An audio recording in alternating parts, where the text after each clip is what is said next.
Master Your Emotions. A Practical Guide to Overcome Negativity and Better Manage Your Feelings. By Thibaut Meurisse. Introduction. The mind in its own place, and in itself, can make a heaven of hell, a hell of heaven. John Milton, poet. We all experience a wild range of emotions throughout our lives. I had to admit, while writing this book, I experienced highs and lows myself. At first, I was filled with excitement and thrilled at the idea of providing people with a guide to help them understand their emotions. I imagined how readers' lives would improve as they learned to control their emotions. My motivation was high and I couldn't help but imagine how great the book would be. Or so I thought.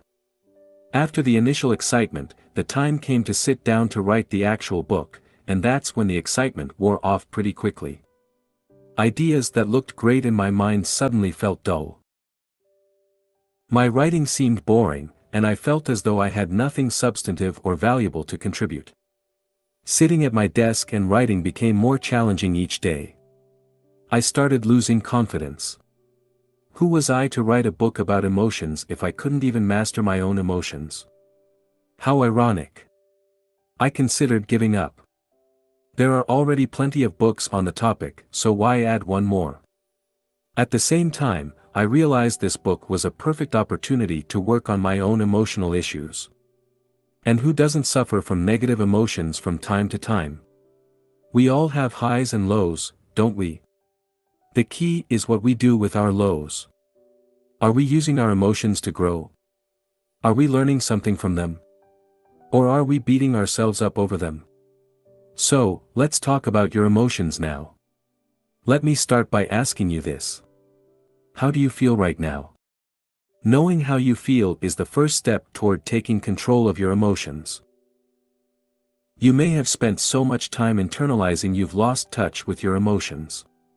Perhaps you answered as follows: I feel this book could be useful, or I really feel I could learn something from this book. However, none of these answers reflect how you feel. You don't feel like this, or feel like that, you simply feel.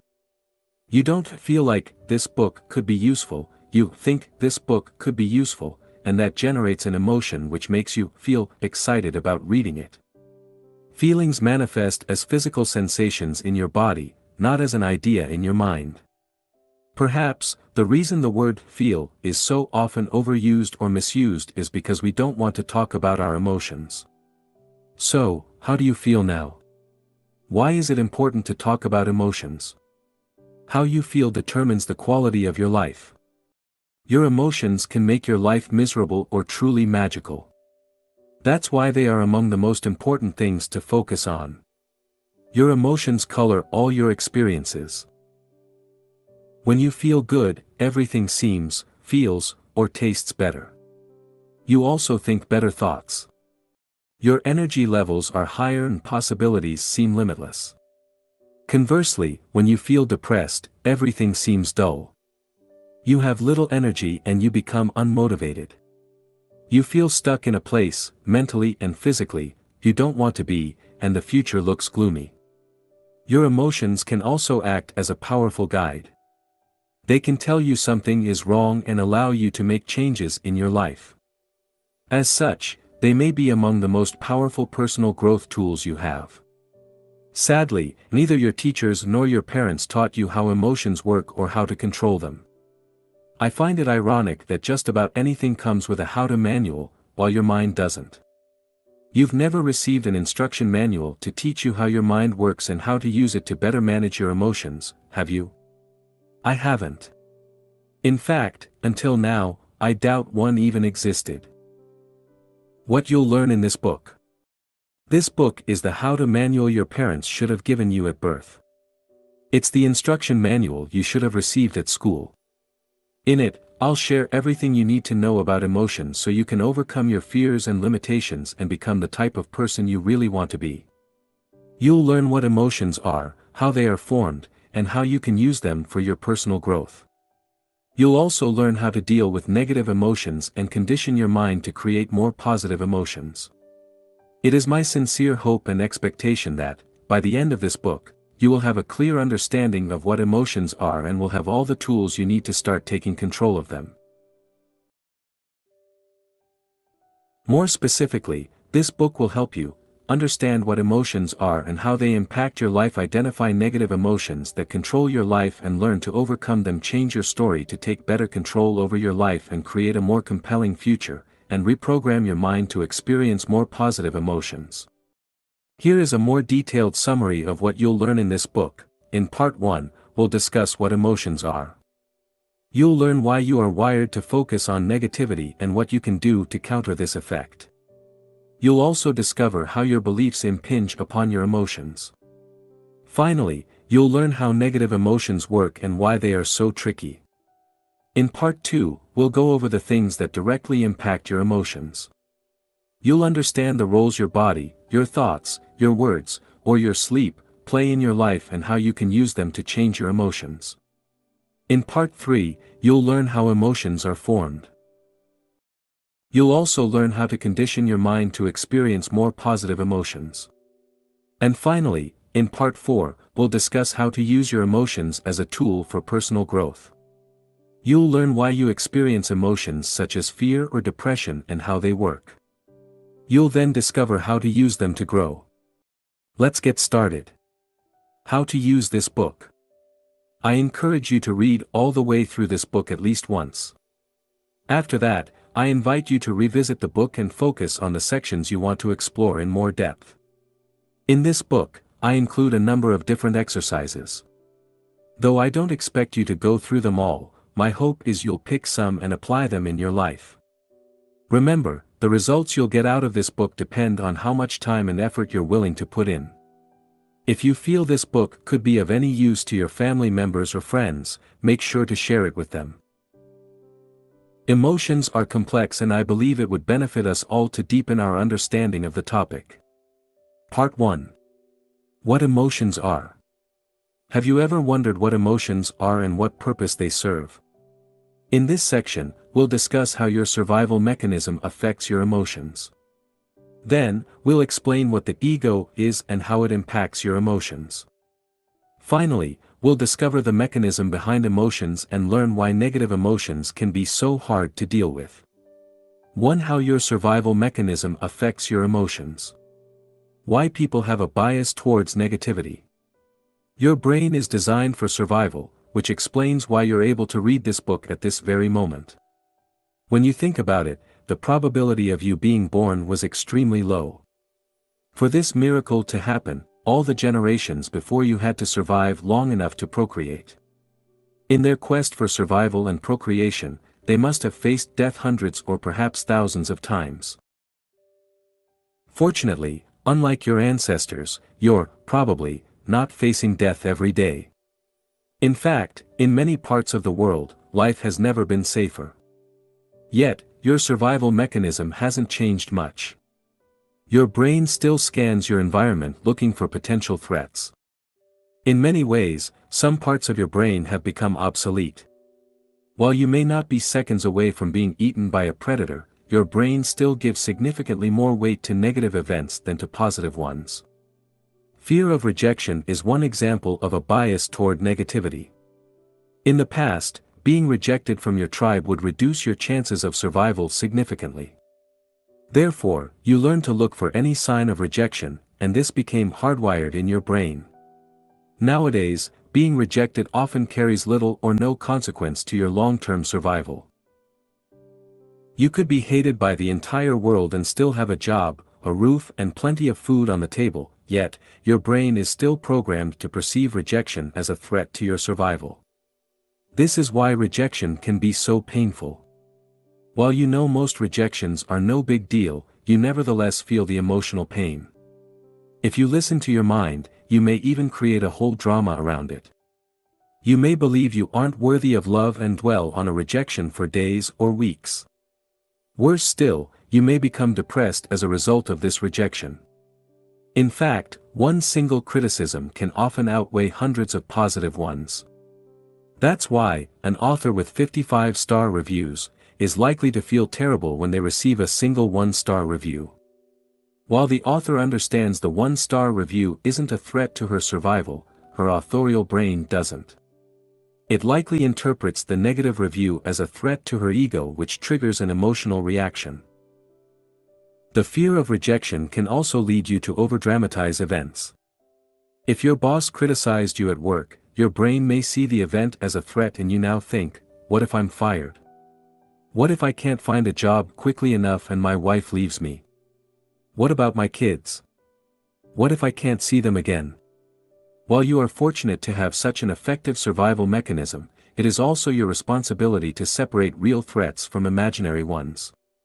If you don't, you'll experience unnecessary pain and worry that will negatively impact the quality of your life. To overcome this bias towards negativity, you must reprogram your mind. One of a human being's greatest powers is our ability to use our thoughts to shape our reality and interpret events in a more empowering way. This book will teach you how to do this. Action Step. Complete the corresponding exercise in the workbook, Section 1. What emotions are? 1. Bias towards negativity. Why your brain's job isn't to make you happy. Your brain's primary job is not to make you happy, but to ensure your survival. Thus, if you want to be happy, you must take control of your emotions rather than hoping you'll be happy because it's your natural state. In the following section, we'll discuss what happiness is and how it works. How dopamine can mess with your happiness. Dopamine is a neurotransmitter which, among other functions, plays a major role in rewarding certain behaviors. When dopamine is released into specific areas of your brain, the pleasure centers, you get a high. This is what happens during exercise, when you gamble, have sex, or eat great food. One of the roles of dopamine is to ensure you look for food so you don't die of starvation, and you search for a mate so you can reproduce. Without dopamine, our species would likely be extinct by now. It's a pretty good thing, right? Well, yes and no. In today's world, this reward system is, in many cases, obsolete. While in the past, dopamine was linked to our survival instinct, the release of dopamine can now be generated artificially. A great example of this effect is social media, which uses psychology to suck as much time as possible out of your life. Have you noticed all these notifications that pop up constantly? They're used to trigger a release of dopamine so you stay connected, and the longer you stay connected, the more money the services make. Watching pornography or gambling also leads to a release of dopamine, which can make these activities highly addictive. Fortunately, we don't need to act each time our brain releases dopamine. For instance, we don't need to constantly check our Facebook news feeds just because it gives us a pleasurable shot of dopamine. Today's society is selling a version of happiness that can make us unhappy. We've become addicted to dopamine largely because of marketers who have found effective ways to exploit our brains. We receive multiple shots of dopamine throughout the day and we love it. But is that the same thing as happiness? Worse than that, dopamine can create real addictions with severe consequences on our health. Research conducted at Tulane University showed that, when given permission to self-stimulate their pleasure center, participants did it an average of 40 times per minute. They chose the stimulation of their pleasure center over food, even refusing to eat when hungry. Korean, Lee Sung-seop is an extreme case of this syndrome. In 2005, Mr. Seop died after playing a video game for 58 hours straight with very little food or water, and no sleep. The subsequent investigation concluded the cause of death was heart failure induced by exhaustion and dehydration. He was only 28 years old. To take control of your emotions, it is essential you understand the role dopamine plays and how it affects your happiness. Are you addicted to your phone? Are you glued to your TV? Or maybe you spend too much time playing video games. Most of us are addicted to something. For some people it's obvious, but for others, it's more subtle. For instance, you could be addicted to thinking.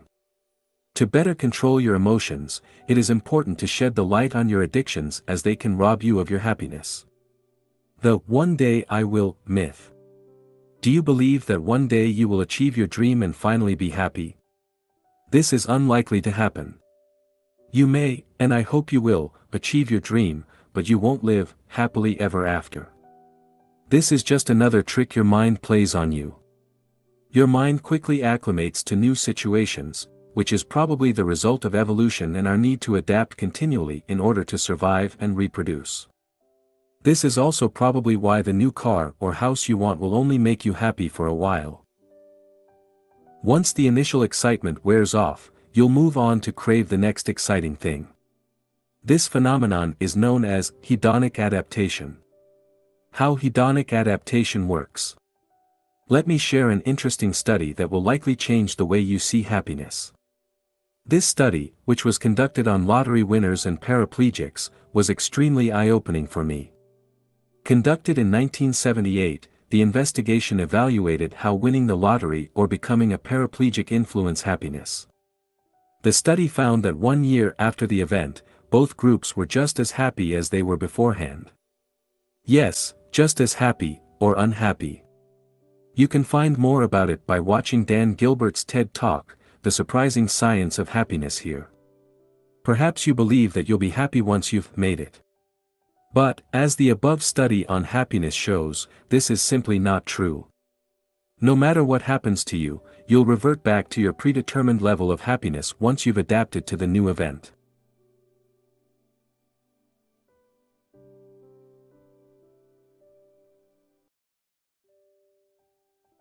This is how your mind works. Does that mean you can't be happier than you are right now? No. What it means is that, in the long run, external events have very little impact on your level of happiness. In fact, according to Sonia Lyubomirsky, author of The How of Happiness, 50% of our happiness is determined by genetics, 40% by internal factors, and only 10% by external factors. These external factors include such things as whether we're single or married, rich or poor, and similar social influences. This suggests, only 10% of your happiness is linked to external factors, which is probably way less than you thought. The bottom line is this: your attitude towards life influences your happiness, not what happens to you. By now, you understand how your survival mechanism impacts negatively your emotions and prevent you from experiencing more joy and happiness in your life. In the next section, we'll learn about the ego. Action step. Use the workbook to write down things that give you shots of dopamine. Section 1. What emotions are, 2. Happiness, 2. What is the ego? Your survival mechanism is not the only factor affecting your emotions. Your ego also plays a major role in shaping the way you feel. Thus, to gain more control over your emotions, it is fundamental you understand what your ego is and how it works.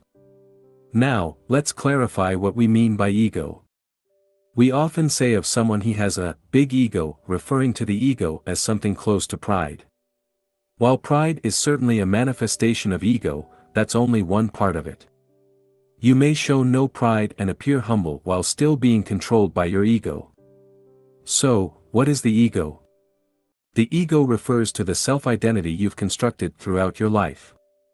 How was this identity created? Put simply, the ego was created through your thoughts and, as a mind-created identity, has no concrete reality.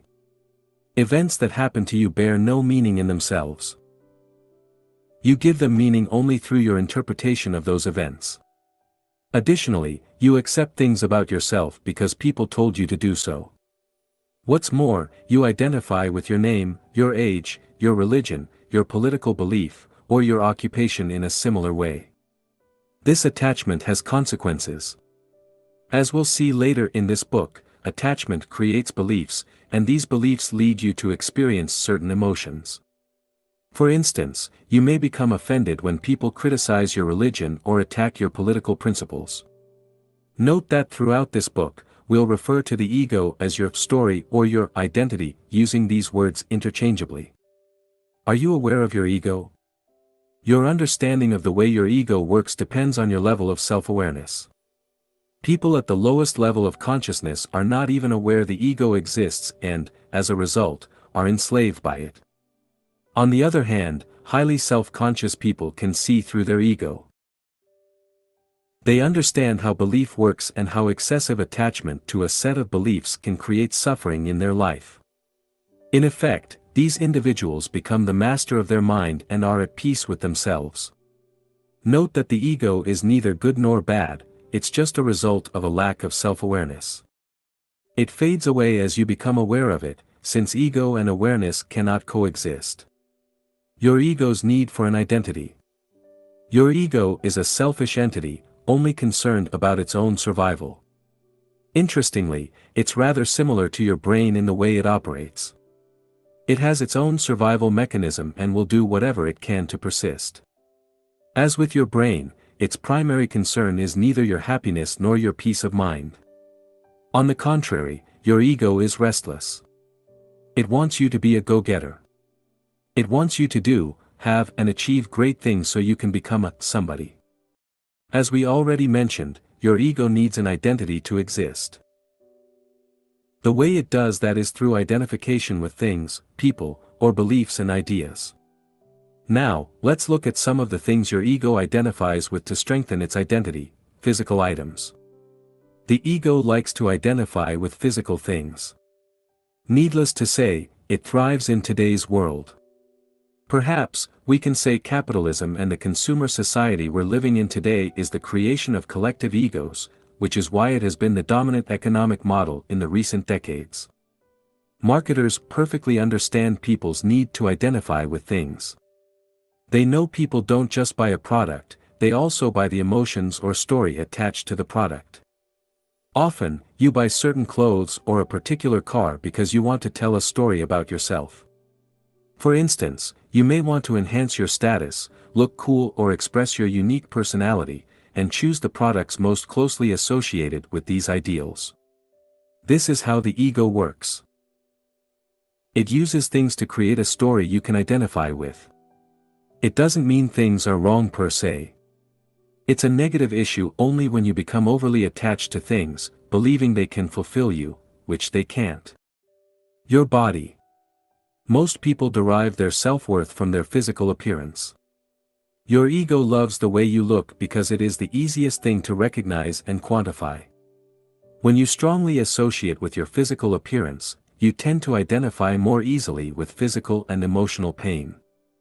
Believe it or not, you can observe your body without identifying with it. Friends/acquaintances. The ego also derives its sense of identity from your relationships with others. The ego is only interested in what it can get from others. In other words, the ego thrives on the way it can use people to strengthen its identity. If you are honest with yourself, you'll realize most of the things you do are attempts to obtain the approval of others. You want your parents to be proud of you, your boss to respect you, and your wife to love you. Now, let's see in more detail how the ego works in the following cases: parent/child relationships. Some parents' egos lead to the creation of a strong sense of attachment and identification with their children. This is based on the false belief their children are their possessions. As a result, they try to control their children's lives and use them to live the life they wanted to live when they were younger. This is called living vicariously through your children. You see this all the time. Next time you watch a junior soccer, or baseball, game, watch the parents on the touchline to see how some react. Try spotting the parents living vicariously. They are the ones screaming the loudest, and not simply in encouragement. This may happen largely unconsciously. Couples. The feeling of needing someone is very much a play of the ego as well. Anthony de Mello has a beautiful way to put it when he says, "Loneliness is not cured by human company. Loneliness is cured by contact with reality, by understanding that we don't need people." Anthony de Mello. Once you realize you don't actually need anyone, you can start enjoying people's company. You can see them as they really are rather than trying to get something from them. Your beliefs. Your ego also uses beliefs to strengthen its identity. In extreme cases, people become so attached to their beliefs they are ready to die to protect them. Worse still, they are willing to kill people who disagree with them. Religion is a perfect illustration of the dangers of excessive attachment to beliefs. The ego will use any belief to strengthen its identity, whether these beliefs are religious, political, or metaphysical. Other objects of identification. Now let's have a look at a non-exhaustive list of things your ego generally derives its identity from: your body, your name, your gender, your nationality, your culture, your family/friends, your beliefs, political beliefs, religious, etc. Your personal story, your interpretation of the past, your expectations regarding the future. Your problems, illnesses, financial situation, victim mindset, etc. Your age. Your job. Your social status. Your role, as employee, homemaker, parental status, employment status, etc. Material items, your house, car, clothes, phone, etc. Your desires. The ego's main characteristics. Here are some main characteristics of the ego. The ego tends to equate having with being, which is why the ego likes to identify with objects. The ego lives through comparison. Your ego likes to compare itself with other egos. The ego is never satisfied. Your ego always wants more. More fame, more stuff, more recognition, and so on. The ego's sense of self-worth often depends on the worth you have in the eyes of others. Your ego needs the approval of other people to feel valued. The ego's need to feel superior. Your ego wants to feel superior to other egos. It wants to stand out and needs to create artificial separations to do that. Here are some stratagems it employs, enhancing its value through people. If you have smart/famous friends, your ego will associate with them to strengthen its identity. This is why some people love to tell others how smart, rich, or famous their friends are. Gossiping. People gossip because it makes them feel different and superior in some way. This is why some people like to put other people down and talk behind their back. It makes them, and everybody else in their gossiping group, feel superior. Manifesting an inferiority complex. This hides a desire to be better than others. Yes, even in this case, people want to feel superior. Manifesting a superiority complex. This hides the fear of not being good enough. Looking for fame. This offers the illusion of superiority, which is why people often dream of becoming famous. Being right. The ego loves to be right. It's a great way for it to affirm its existence. Have you noticed that everybody, from Adolf Hitler to Nelson Mandela, believe they're doing the right thing? Most people think they are correct. But can everybody be right? Complaining. When people complain, by definition they believe they are right and others are wrong. It works with objects as well. Have you ever bumped into a table and complained or even insulted it? I have, and the darn table was wrong to be in my way, wasn't it? Seeking attention. The ego likes to stand out. It loves recognition, praise, or admiration. To seek attention, people may also commit crimes, wear eccentric clothes, or have tattoos all over their body. Your ego's impact on your emotion. Understanding the way your ego works can help you better control your emotions. To do this, you must first realize your current story is the result of a strong identification with people, things, or ideas. This strong identification is the root of many of the negative emotions you experience in your life. For instance, when life doesn't unfold according to your personal story, you get upset, or when someone challenges one of your beliefs, you become defensive. In short, most of your emotions are based on your personal story and the way you perceive the world. As you replace your current story with a more empowering one, while, at the same time, letting go of your excessive attachment to things, people, or ideas, you will be able to experience more positive emotions. Later in this book, we'll see how you can change the way you interpret events.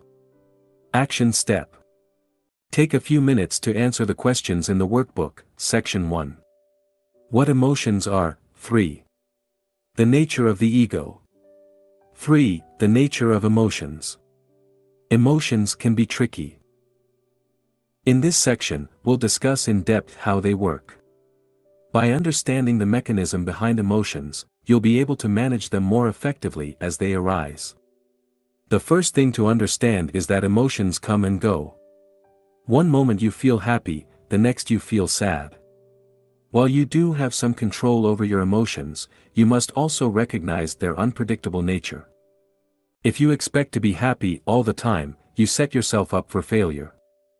You then risk blaming yourself when you fail to be happy, or even worse, beat yourself up for it. To start taking control of your emotions, you must accept they are transient. You must learn to let them pass without feeling the need to identify strongly with them. You must allow yourself to feel sad without adding commentaries such as, "I shouldn't be sad," or "What's wrong with me?" Instead, you must allow reality to just be. No matter how mentally tough you are, you'll still experience sadness, grief or depression in your life, hopefully not at the same time, and not continually. At times, you'll feel disappointed, betrayed, insecure, resentful or ashamed. You'll doubt yourself and doubt your ability to be the person you want to be. But that's okay because emotions come, but, more importantly, they go. Your negative emotions are not bad or useless. You may blame yourself for experiencing negative emotions or, perhaps, you see yourself as mentally weak. You may even believe something is wrong with you. However, despite what your inner voice may say, your emotions aren't bad. Emotions are simply emotions. Nothing more. As such, being depressed doesn't make you less of a person than you were 3 weeks ago when you were happy. Feeling sad now doesn't mean you'll never be able to laugh again. Remember this: the way you interpret emotions, as well as the blame game you engage in, creates suffering, not the emotions themselves. In fact, negative emotions can actually be helpful. Sometimes, you need to touch rock bottom before you can reach the top. Even the toughest people on earth become depressed. Elon Musk never imagined he would have a mental breakdown, but he did, and he bounced back. After losing his fiancée, Abraham Lincoln was depressed for months. This tragic event didn't prevent him from becoming President of the United States. Negative emotions often serve a purpose. They may serve as a wake-up call. They may help you learn something positive about yourself. Of course, when you're under their spell, it may be difficult to look at the bright side of things, but in hindsight, you may realize emotions, even sad ones, had their role to play in your ultimate success. The positive role of negative emotions. Your emotions are not here to make your life harder, but to tell you something. Without them, you wouldn't grow. Think of your negative emotions as the emotional equivalent of physical pain. While you hate being in pain, if you didn't have pain, chances are you would be dead by now. Physical pain sends a powerful signal that something is wrong, nudging you to take action of some kind. It could be to consult your doctor, which may lead you to undergo surgery, change your diet, or increase exercise. Without physical pain, you wouldn't do any of these things and your situation would worsen, potentially leading to a premature death. Emotions work the same way. They signal you to do something about your current situation. Perhaps, you need to let go of some people, quit your job, or remove a disempowering story that creates suffering in your life. The fleeting nature of emotions.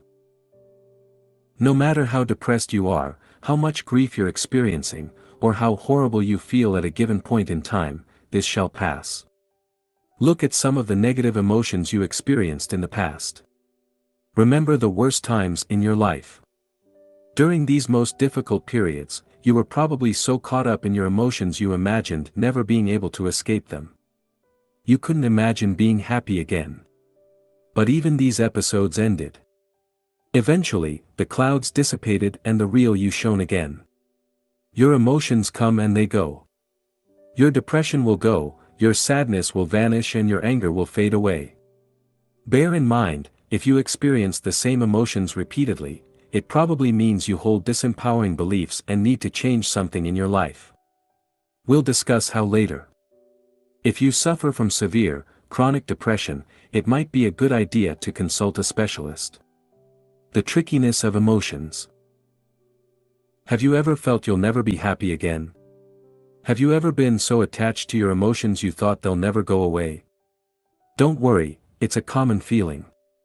Negative emotions act as a filter that taints the quality of your experiences. During a negative episode, every experience is perceived through this filter. While the world outside may remain the same, you will experience it in a completely different way based on how you feel. For instance, when you're depressed, you don't enjoy the food you eat, the movie you see, or the activities in which you engage.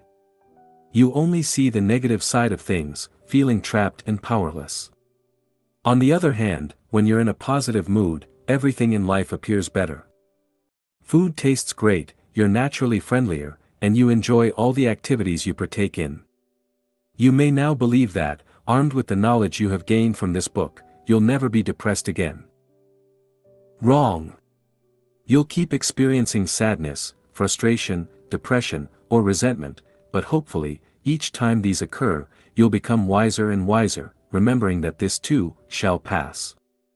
I have to admit, I can easily be fooled by my emotions. While I know I am not my emotions, I still give them too much credit and fail to realize they are just temporary visitors.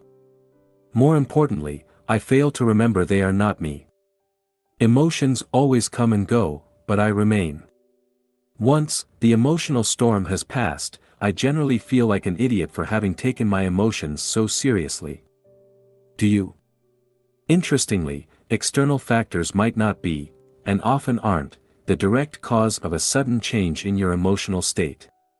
You can be in the exact same situation, with the same job, the same amount of money in your bank account, and have the same problems as always, but experience radically different emotional states. In fact, if you look at your past, this is often what happens. You are mildly depressed for a couple of hours or a few days, before bouncing back to your default emotional state. During this period of emotional stress, your environment doesn't change at all. The only thing that changes is your internal dialogue. I encourage you to make a conscious effort to notice whenever such events happen and start seeing through your emotions' trickery. You might want to go one step further and record these events in a journal. By doing so, you will gain a deeper understanding of how emotions work and, as a result, you will be better equipped to manage them. The evil power of emotions. An emotion usually represents an amplified energized thought pattern, and because of its often overpowering energetic charges, it is not easy initially to stay present enough to be able to watch it. It wants to take you over, and it usually succeeds, unless there is enough presence in you. Eckhart Tolle, The Power of Now. Negative emotions are like a spell. While you're under their influence, breaking free from them seems impossible. You may know dwelling on the same thoughts is pointless, yet you can't help but go along with the flow. Feeling an intense pull, you keep identifying with your thoughts and, as a result, feel worse and worse. When this happens, no rational argument seems to work. The more these emotions fit your personal story, the stronger the pull becomes. For instance, if you believe you aren't good enough, you may experience negative emotions such as guilt or shame each time you judge what you do is not good enough. Because you've experienced these emotions so many times before, they have become an automatic response. For more information on how the identification with emotions works, refers to the section Identification. The filtering power of emotions. Your emotional state can drastically affect your outlook on life, leading you to act and behave differently. When you're in a positive state, you have more energy available. This gives you more confidence in everything you do. An openness to consider new actions that could improve your life. The ability to leave or break out of your comfort zone, more emotional room to persevere during tough times, better ideas and enhanced creativity, and easy access to positive emotions within the same emotional range. When you're in a negative state of mind, you have less energy available, giving you a lack of confidence that affects everything you do, a lack of motivation that reduces the scope of actions you're willing to take. A reluctance to take on new challenges and leave your comfort zone. A reduced ability to persevere in face of setbacks, and a propensity to attract negative thoughts within the same emotional range. Let's have a look at a real example. Real-life example. Let me share with you a real example from my own life. Both cases happened under the same external conditions. The only difference was my emotional state at the time.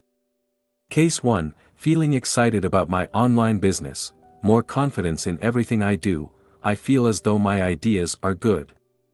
I'm excited to work on my books and eager to write articles. I am open to sharing my work and promoting it. An openness to consider new courses of action.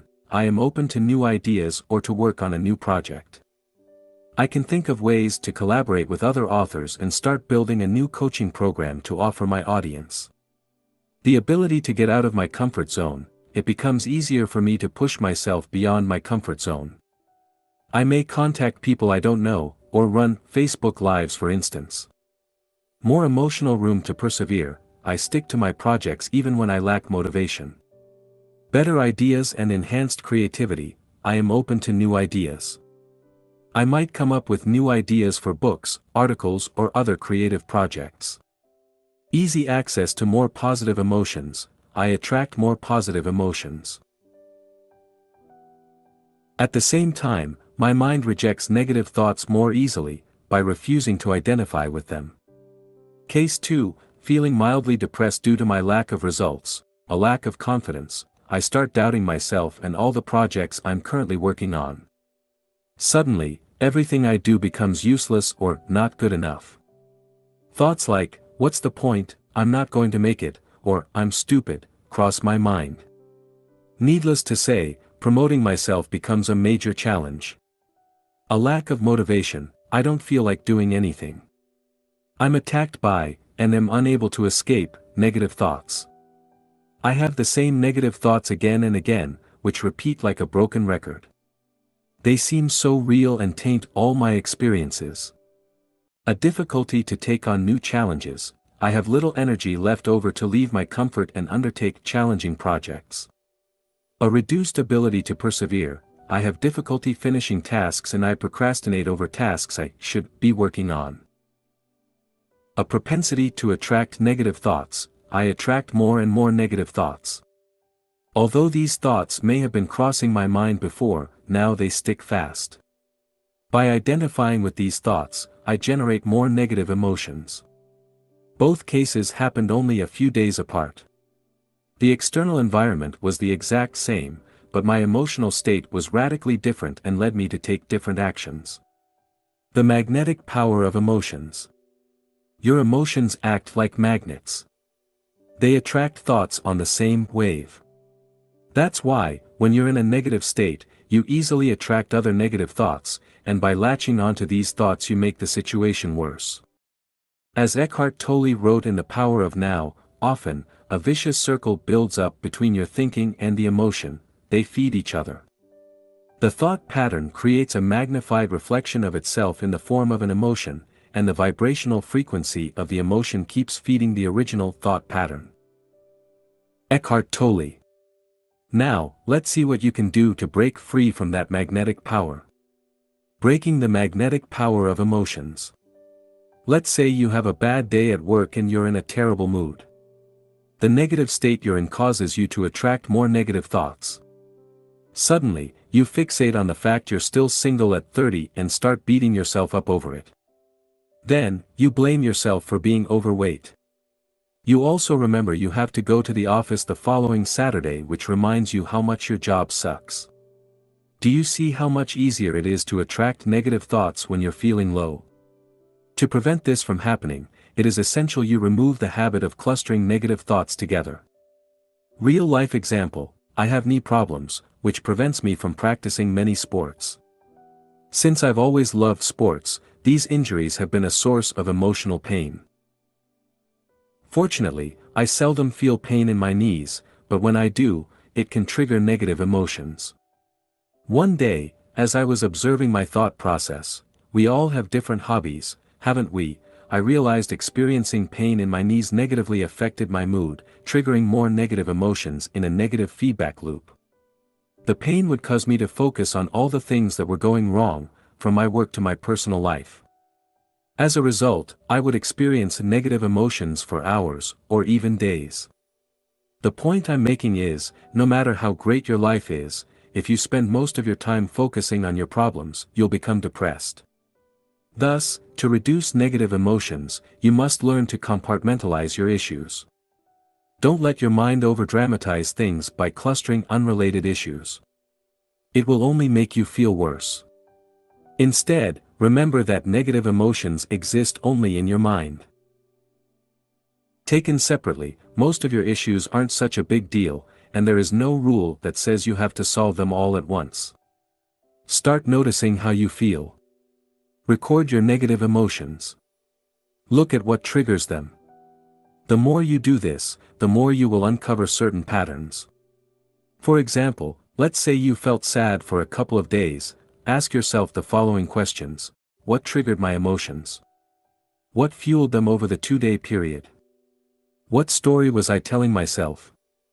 How and why did I get out of my slump? What can I learn from this episode? Answering these questions will be invaluable and will greatly help you deal with similar issues in the future.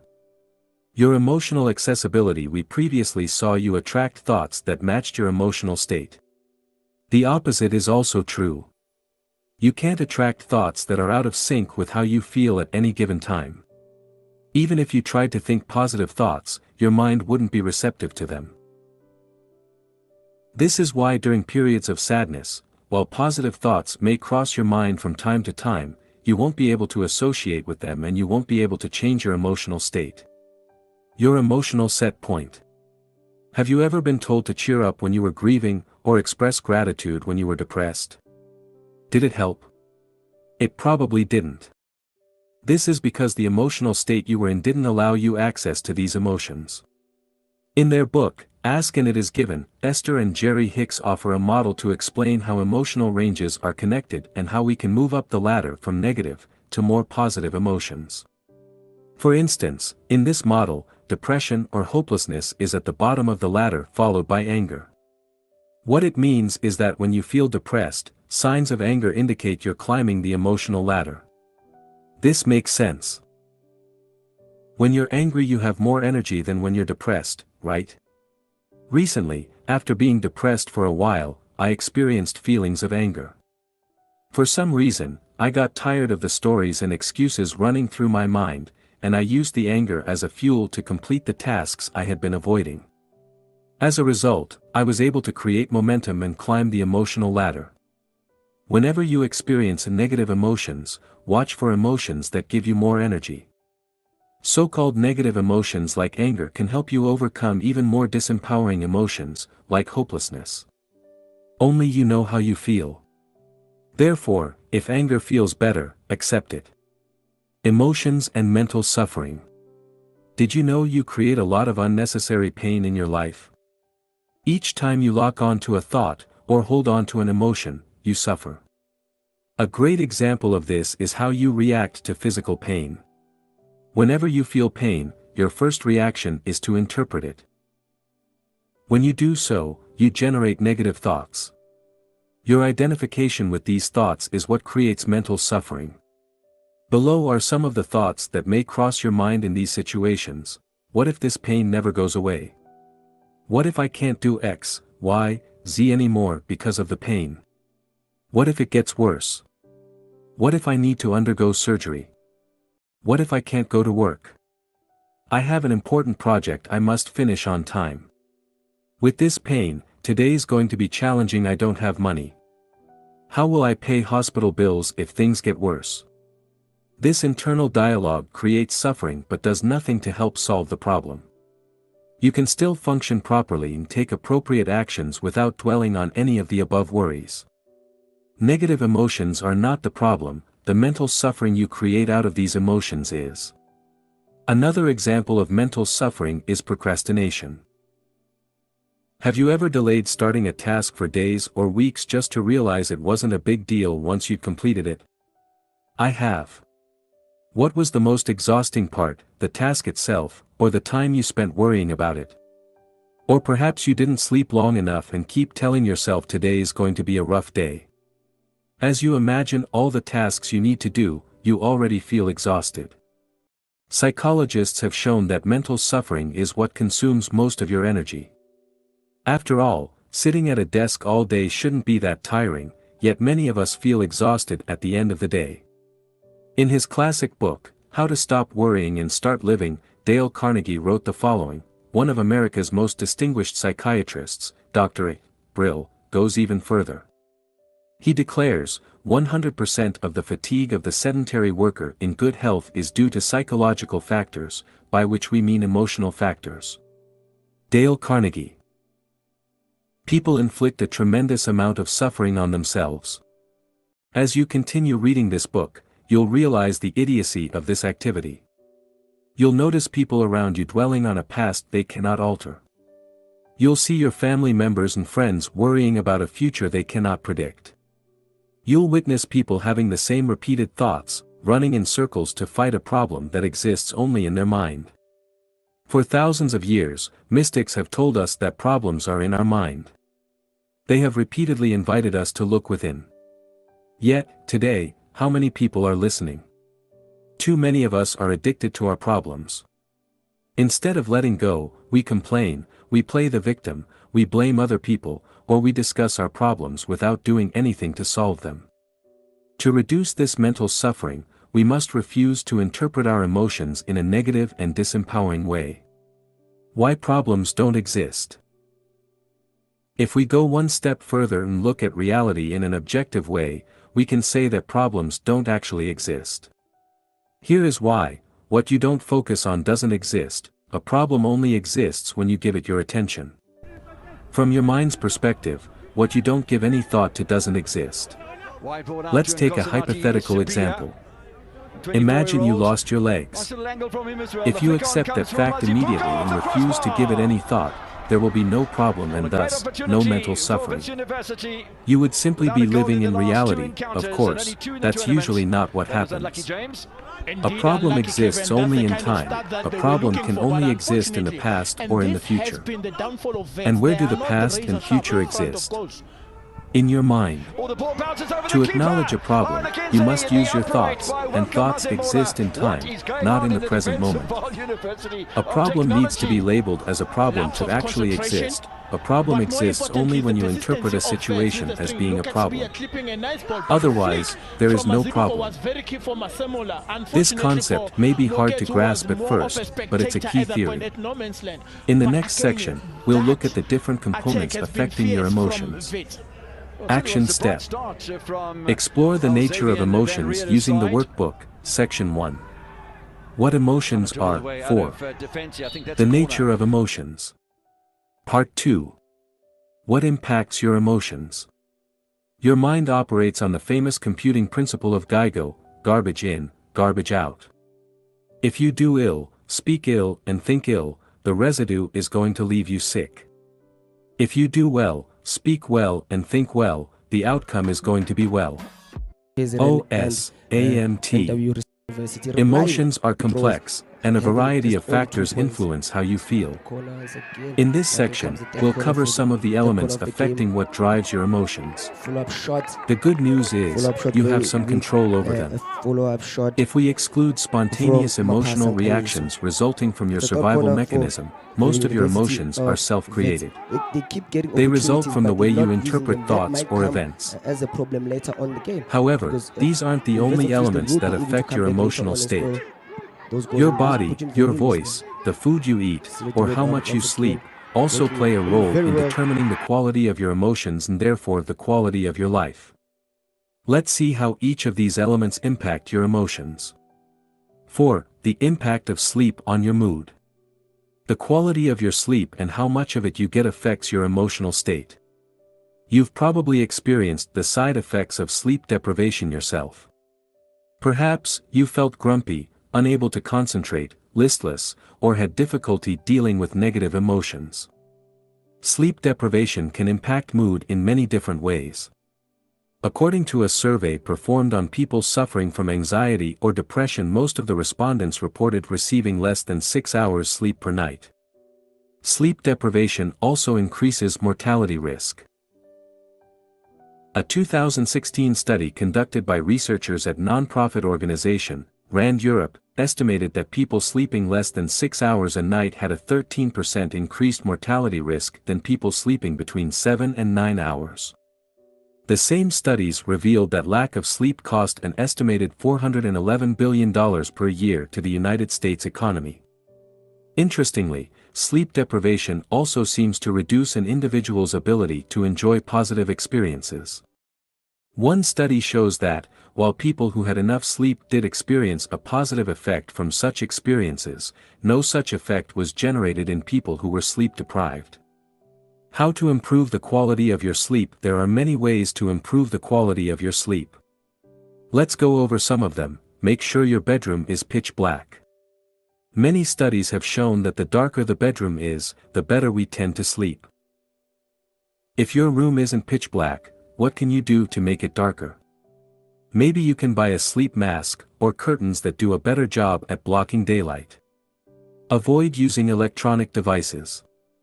This applies to smartphones, tablets, televisions, and the like. According to sleepfoundation.org, studies have shown that even our small electronic devices emit sufficient light to miscue the brain and promote wakefulness. As adults, we are subject to these influences, and our children are particularly susceptible. A 2014 study published in PNAS showed that melatonin, a chemical which helps regulate sleep patterns, was reduced by 50% in participants who read with electronic devices rather than books. These participants took about 10 minutes longer to fall asleep and lost 10 minutes of deep sleep, also known as REM. Participants also reported feeling less alert in the morning. If your device has a light setting for nighttime use, it may still have a negative impact on your sleep, but just test the night setting and see if it makes a difference to your sleep patterns. If you absolutely have to use electronic devices at night, considering wearing glasses that block the blue light they emit. It's best to put the glasses on a few hours before you go to bed. Relax your mind. If you're like me, you may have all kinds of thoughts running through your head when it's time to fall asleep. I tend to get very excited about new ideas I have, or things I want to do. As a result, I often feel as though there are so many things I could have completed during the day, and these feelings make it difficult for me to sleep. Aside from turning off electronic devices before bed, I've found that listening to soothing music really helps. Reading a physical book can also help me relax, as long as I don't get too excited by the book, which has been known to happen. Avoid drinking too much water within 2 hours of going to bed. This one is obvious, but still worth mentioning. If you have to go to the bathroom in the middle of the night, it's going to interrupt your sleep pattern. This, of course, will probably make you more tired the next day. Have an evening ritual. This alone will help you fall asleep more easily. It's best to try going to bed at the same time every night, including the weekends. If you like to go out during the weekend and stay up late, this will present a challenge, but I encourage you to give it a try and see how it goes. An evening ritual will also help you stay on track with your morning ritual. It will be easier to wake up every day at the same time without feeling tired if you have a morning and a nighttime ritual. If you do go out and stay up late during the weekend, one thing you can do is still wake up as early as during the weekdays and have a couple of naps throughout the day as necessary. If you have difficulty sleeping well, try to implement some of the things mentioned above. The best advice I can give you is to keep trying different strategies until you figure out what works best for you. 5. Using your body to influence your emotions. Our bodies change our minds change our behavior, and our behavior changes our outcomes. Amy Cuddy. Social psychologist. Body language and body posture. By changing your body language and your body posture, you can alter the way you feel. When you are confident or happy, you expand your body and make yourself bigger. Have you noticed how men straighten their backs, expand their chests, and tighten their stomachs when they see an attractive woman? That's an unconscious behavior designed to show confidence and power, the same way gorillas pound their chests. In one of her experiments, Amy Cuddy, a social psychologist at Harvard Business School, showed that participants who adopted a high-power pose for just 2 minutes displayed characteristics similar to those of confident and powerful people. More specifically, she noticed the following hormonal changes. After adopting a high-power pose for 2 minutes, testosterone increased by 25%. Cortisol decreased by 10%, and risk tolerance increased, with 86% of participants choosing to partake in a game of chance. After adopting a low-power pose for 2 minutes, testosterone decreased by 10%. Cortisol increased by 15%, and risk tolerance decreased, with only 60% of participants choosing to partake in a game of chance. As you can see, you can actually change the way you feel merely by changing your body posture or facial expression. It is what some people call, fake it until you make it. For instance, you can put a smile on your face to make you feel happier. Conversely, you can negatively affect your mood and even create a depression by changing your body posture. David K. Reynolds, in his book Constructive Living, explained how he changed his identity for his alter ego, David Kent, and created a depressed, suicidal patient. The goal was to be accepted as an anonymous patient into various psychiatric facilities to assess them from the inside. Note that he wasn't simulating depression, he was actually depressed. Psychological tests proved it. Here is how he created depression. Depression can be created by sitting slouched in a chair, shoulders hunched, head hanging down. Repeat these words over and over. There's nothing anybody can do. No one can help. It's hopeless. I'm helpless. I give up. Shake your head, sigh, cry. In general, act depressed and the genuine feeling will follow in time. David K. Reynolds, Constructive Living. The benefits of exercising. According to Michael Otto, professor of psychology at Boston University, failing to exercise when you feel bad is like explicitly not taking an aspirin when your head hurts. When the time came for David Kent to bring David K. Reynolds back to life, what do you think he needed to do? He needed to change his body position. Easy to say but hard to do when you're clinically depressed. Of course, he knew that better than anybody else. Still, he had to force himself to become physically active, despite not wanting to do so. As he started increasing his physical activity and getting busy, he felt better and better until he fully recovered. David Kent's story shows that regular exercising improves, not only your physical well-being, but also your mood. Studies have shown that exercising can treat mild to moderate depression as effectively as antidepressants. In one study, James Blumenthal, a clinical psychologist at Duke University, assigned sedentary adults with major depressive disorders to one of 4 groups: supervised exercise, home-based exercise, antidepressant therapy, or a placebo pill. After 4 months, Blumenthal found that patients in the exercise and antidepressant group had the highest rates of remission. In his conclusions, he stated that exercise has more or less the same effect as antidepressants.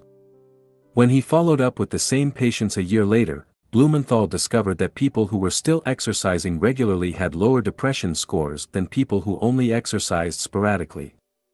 Exercise seems to not only help treat depression, but also to prevent relapse.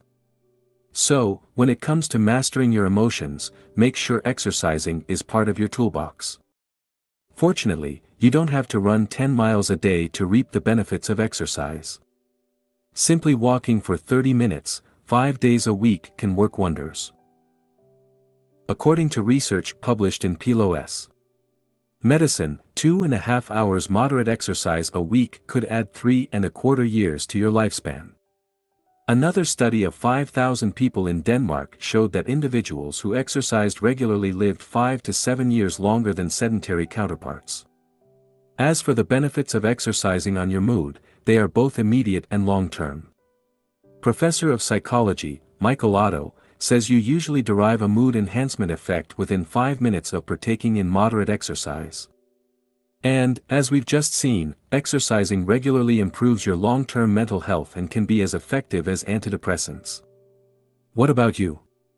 What activity are you going to take on to improve your mental and physical health? 6. Using your thoughts to influence your emotions. You become what you think about all day long. R.L.P.H. Waldo Emerson, essayist and poet. Your thoughts define who you are and create your reality. That's why you should channel your thoughts towards what you want, not what you don't want. As the success expert Brian Tracy says, the key to success is to focus our conscious mind on things we desire, not things we fear. The benefits of meditation. In Buddhism, the mind is often referred to as the monkey mind, because Buddhists believe human thoughts are similar to a monkey relentlessly swinging through trees. They are all over the place and never seem to stop. Meditation helps tame the monkey and cure it of restlessness. As you meditate, you become aware of the incessant flow of thoughts popping into your mind. With practice, you learn to distance yourself from thoughts, reducing their power and their impact. As a result, you'll experience less negative emotions and feel more at peace. The benefits of visualization. Did you know your subconscious can't clearly distinguish real experiences from fake ones? This means you can trick your mind by simulating desired experiences through visualization. The more details you visualize, the more your brain will interpret the experience as real. By using visualization to elicit positive feelings such as gratitude, excitement, or joy, you can condition your mind to experience more positive emotions, as we'll see in more depth in the section, Conditioning Your Mind. 7. Using your words to influence your emotions. Your words have more impact on your thoughts and behaviors than you might realize. Because your thoughts, words, and behaviors are all interconnected, they influence each other. For instance, when you lack confidence, you use certain words such as, I'll try, I hope, or I wish. Conversely, using specific words can make you feel less confident. This also means you can boost your confidence by using certain words such as, I will.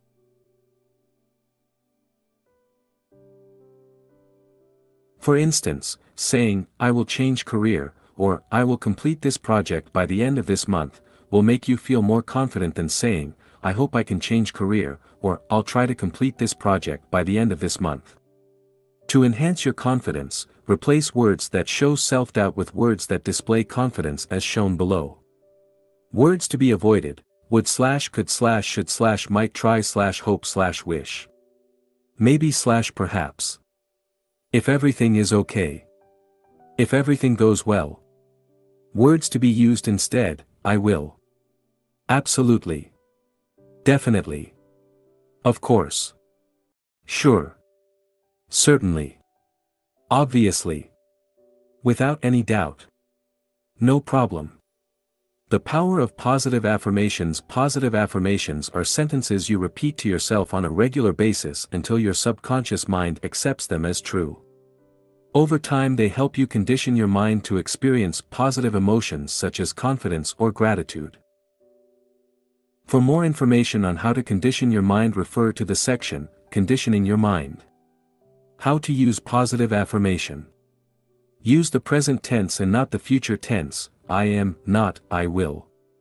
Avoid negative forms like, I am not shy. Instead, use, I am confident. Repeat the sentence again and again for 5 minutes. Do it every single day without exception for a month, and preferably longer. Use visualization at the same time and involve your emotions. Some examples of powerful affirmations: I love being confident. I am independent of the good or bad opinions of others. I am beneath no one and no one is beneath me. I love you. Add your name and say it while looking into your eyes in the mirror, e.g., I love you, Thibaut. Awkward, isn't it? Thank you. Exercise. Use positive affirmation for 5 minutes daily. Notice words that show a lack of commitment, confidence, or assertiveness. Go over your emails before you send them and remove phrases such as, I'll try, I should, I hope, etc. Replace them with, I will, or something equally assertive. For the next 3 weeks, challenge yourself to avoid using words showing a lack of confidence. Additional tip, the world-famous life coach, Tony Robbins, has been using what he calls incantation for decades before meeting a client or holding a seminar. He uses both his body and certain phrases to put himself in the right state and to reach a level of absolute certainty. As you perform your own affirmations, try engaging your body as well. Remember, your words and your body affect your emotions. 8. How your breathing affects your emotions. You can stay without food or sleep for days, but you cannot survive past a few minutes without oxygen. While breathing should happen naturally, the truth is that many people don't know how to breathe properly. As a result, they don't generate as much energy as they could. These individuals tire more easily than others, which affects their mood and make them more prone to experience negative emotions. Proper breathing benefits you in different ways. Slowing your breathing helps reduce anxiety. In Breath Walk, Breathing Your Way to a Revitalized Body, Mind and Spirit, Guru Charan Singh Khalsa and Yogi Bhajan mentioned the following benefits from slow breathing: 8 breathing cycles per minute, relief from stress and increased awareness. 4 breathing cycles per minute, intense feelings of awareness, increased visual clarity, heightens bodily sensitivity. 1 breathing cycle per minute, optimized cooperation between brain hemispheres, dramatic calming of anxiety, fear, and worry. Rapid breathing such as the breath of fire, allows you to release stress, be more alert and have more energy alongside with other benefits. You can watch a tutorial video here.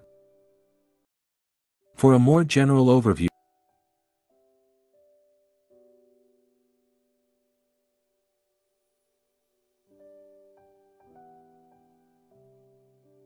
on how to breathe properly, I invite you to watch the video here. For more on how to use breathing to change your mood, you can refer to Breath Walk, Breathing Your Way to a Revitalized Body, Mind and Spirit, or search out other books on breathing. 9. How your environment affects your emotions. Your environment also influences the way you feel. By environment, I mean everything around you can affect you in some way. It could be people you hang out with, TV shows you watch, or the place you live. For instance, negative relatives may drag you down, while a messy desk may be demotivating. I've noticed that when I feel demotivated, decluttering my desk, cleaning my room, or reorganizing files on my computer often gives me a boost of motivation. For more on how you can use your environment to change your emotions, see the section, Changing Your Environment. 10. How music affects your emotions. We all know music affects our mood. Who hasn't listened to Rocky's song while working out? For instance, music can help you relax when you're tired, motivate you when you're in a slump, help you persevere when you're at the gym, help you access feelings of gratitude, and put you in a positive mood state. Some studies have shown that listening to positive music can help people boost their mood.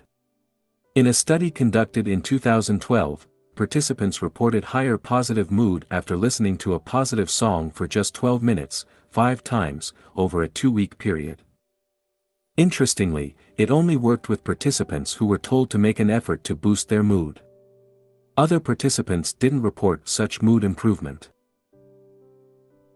Another study conducted in 2014 showed that music can help reduce negative mood and boost self-esteem as indicated below. Specifically, the most significant results of the music interventions on the psychological side can be identified in the aspects more closely related to mood, especially in the reduction of the depressive and anxieties component, and in the improvement of the emotional expression, communication and interpersonal skills, self-esteem and quality of life. Valerie N. Stratton, Ph.D. and Annette H. Zalanowski, of Penn State University, also studied the effect of music on mood. They asked their students to keep music diaries for 2 weeks. Stratton concluded that, not only did our sample of students report more positive emotions after listening to music, but their already positive emotions were intensified by listening to music. Interestingly, the music genre and the context in which students listened to the music didn't affect the result. Students' mood improved whether they listened to rock or classical music, or whether they were at home, driving, or socializing. Using music to condition your mind. You can go one step further and use the power of music to condition your mind by creating playlists tailored to your emotional needs. Building playlists is time-consuming, but well worth the effort. The world-class endurance athlete and coach, Christopher Bergland, uses music to help him stay motivated and perform at his best. This is what he wrote in an article published in Psychology Today. As an athlete, I developed an ideal mindset for peak performance and used an arsenal of time-tested songs to fortify this alter ego and invincible state of mind. During my training and races, it became obvious that even in really horrible weather conditions, or when I was physically suffering, that I could use music, and my imagination, to create a parallel universe that had little to do with reality. I used music to stay optimistic and see the glass as perpetually half full while doing ultra-endurance races. You can use music as a tool when you work out or in your daily life the same way. Christopher also enjoys listening to specific songs before a big interview or when he does public speaking. Personally, I like to listen to songs that make me feel grateful. What about you? How can you use music to improve your mood? Exercise. Experiment with different types of music. Experiment with different types of music and see how you can use them to boost your mood. For instance, you could use music to help you meditate, work out, or do your homework. As you do so, keep the following points in mind. Everybody is different. Don't listen to a song because it's popular. Listen to it because it makes you feel the way you want to feel. We all have different musical tastes. The only thing that matters is how you feel when you listen to music. Keep experimenting, listen to different types of music and see how they make you feel. Are you inspired? Motivated? Happy? Relaxed? Start creating playlists for specific moods you want to experience. Action step. Use the workbook to design new strategies to better take control of your emotions. Section 2. What impact your emotions? Part 3. How to change your emotions. The mind always seeks to deny the now and to escape from it. In other words, the more you are identified with your mind, the more you suffer. Or you may put it like this: the more you are able to honor and accept the now, the more you are free of pain, of suffering, and free of the egoic mind. Eckhart Tolle, The Power or Now. In this section, we'll explore how you can deal with negative emotions and condition your mind to experience more positive ones. First, we'll discuss how emotions are formed. Then, we'll discuss the benefit of positive thinking and how to use it to condition your mind. After that, we'll see why positive thinking isn't enough and what else you can do to deal with negative emotions. More specifically, you'll learn how to let go of your emotions, how to change your story and create a more empowering one, how to condition your mind, how to use your behaviors to change your emotions, and how to modify your environment to reduce negative emotions. Finally, I'll share with you a list of short-term and long-term strategies you can use to better deal with negative emotions. Let's get started. 11. How emotions are formed. When a thought emerges on the canvas of your mind, if you don't drop it, its pursuit will either take the form of a desire or an emotion, positive or negative. O.M. Swami, A Million Thoughts. Few people know how emotions are formed. While we experience them all day long, we seldom, if ever, take time to understand why we are feeling certain emotions and how they came into existence. First, let's differentiate two types of negative emotions. The first type are the negative emotions you experience spontaneously. These are the emotions that keep you alive, such as the fear our ancestors felt when they encountered a saber-toothed tiger. The second type of negative emotions are the ones you create in your mind by identifying with your thoughts. These emotions aren't necessarily triggered by external events, although they may be. These emotions tend to last longer than the first type. Here is how they work. A random thought arises. You identify with that thought. This identification creates an emotional reaction. As you keep identifying with that thought, the related emotion grows stronger until it becomes a core emotion. Let's look at some examples. You have money problems, and each time your mind comes up with money-related thoughts you identify with them. As a result, your worry about money intensifies. You had an argument with your friend and fell out with him.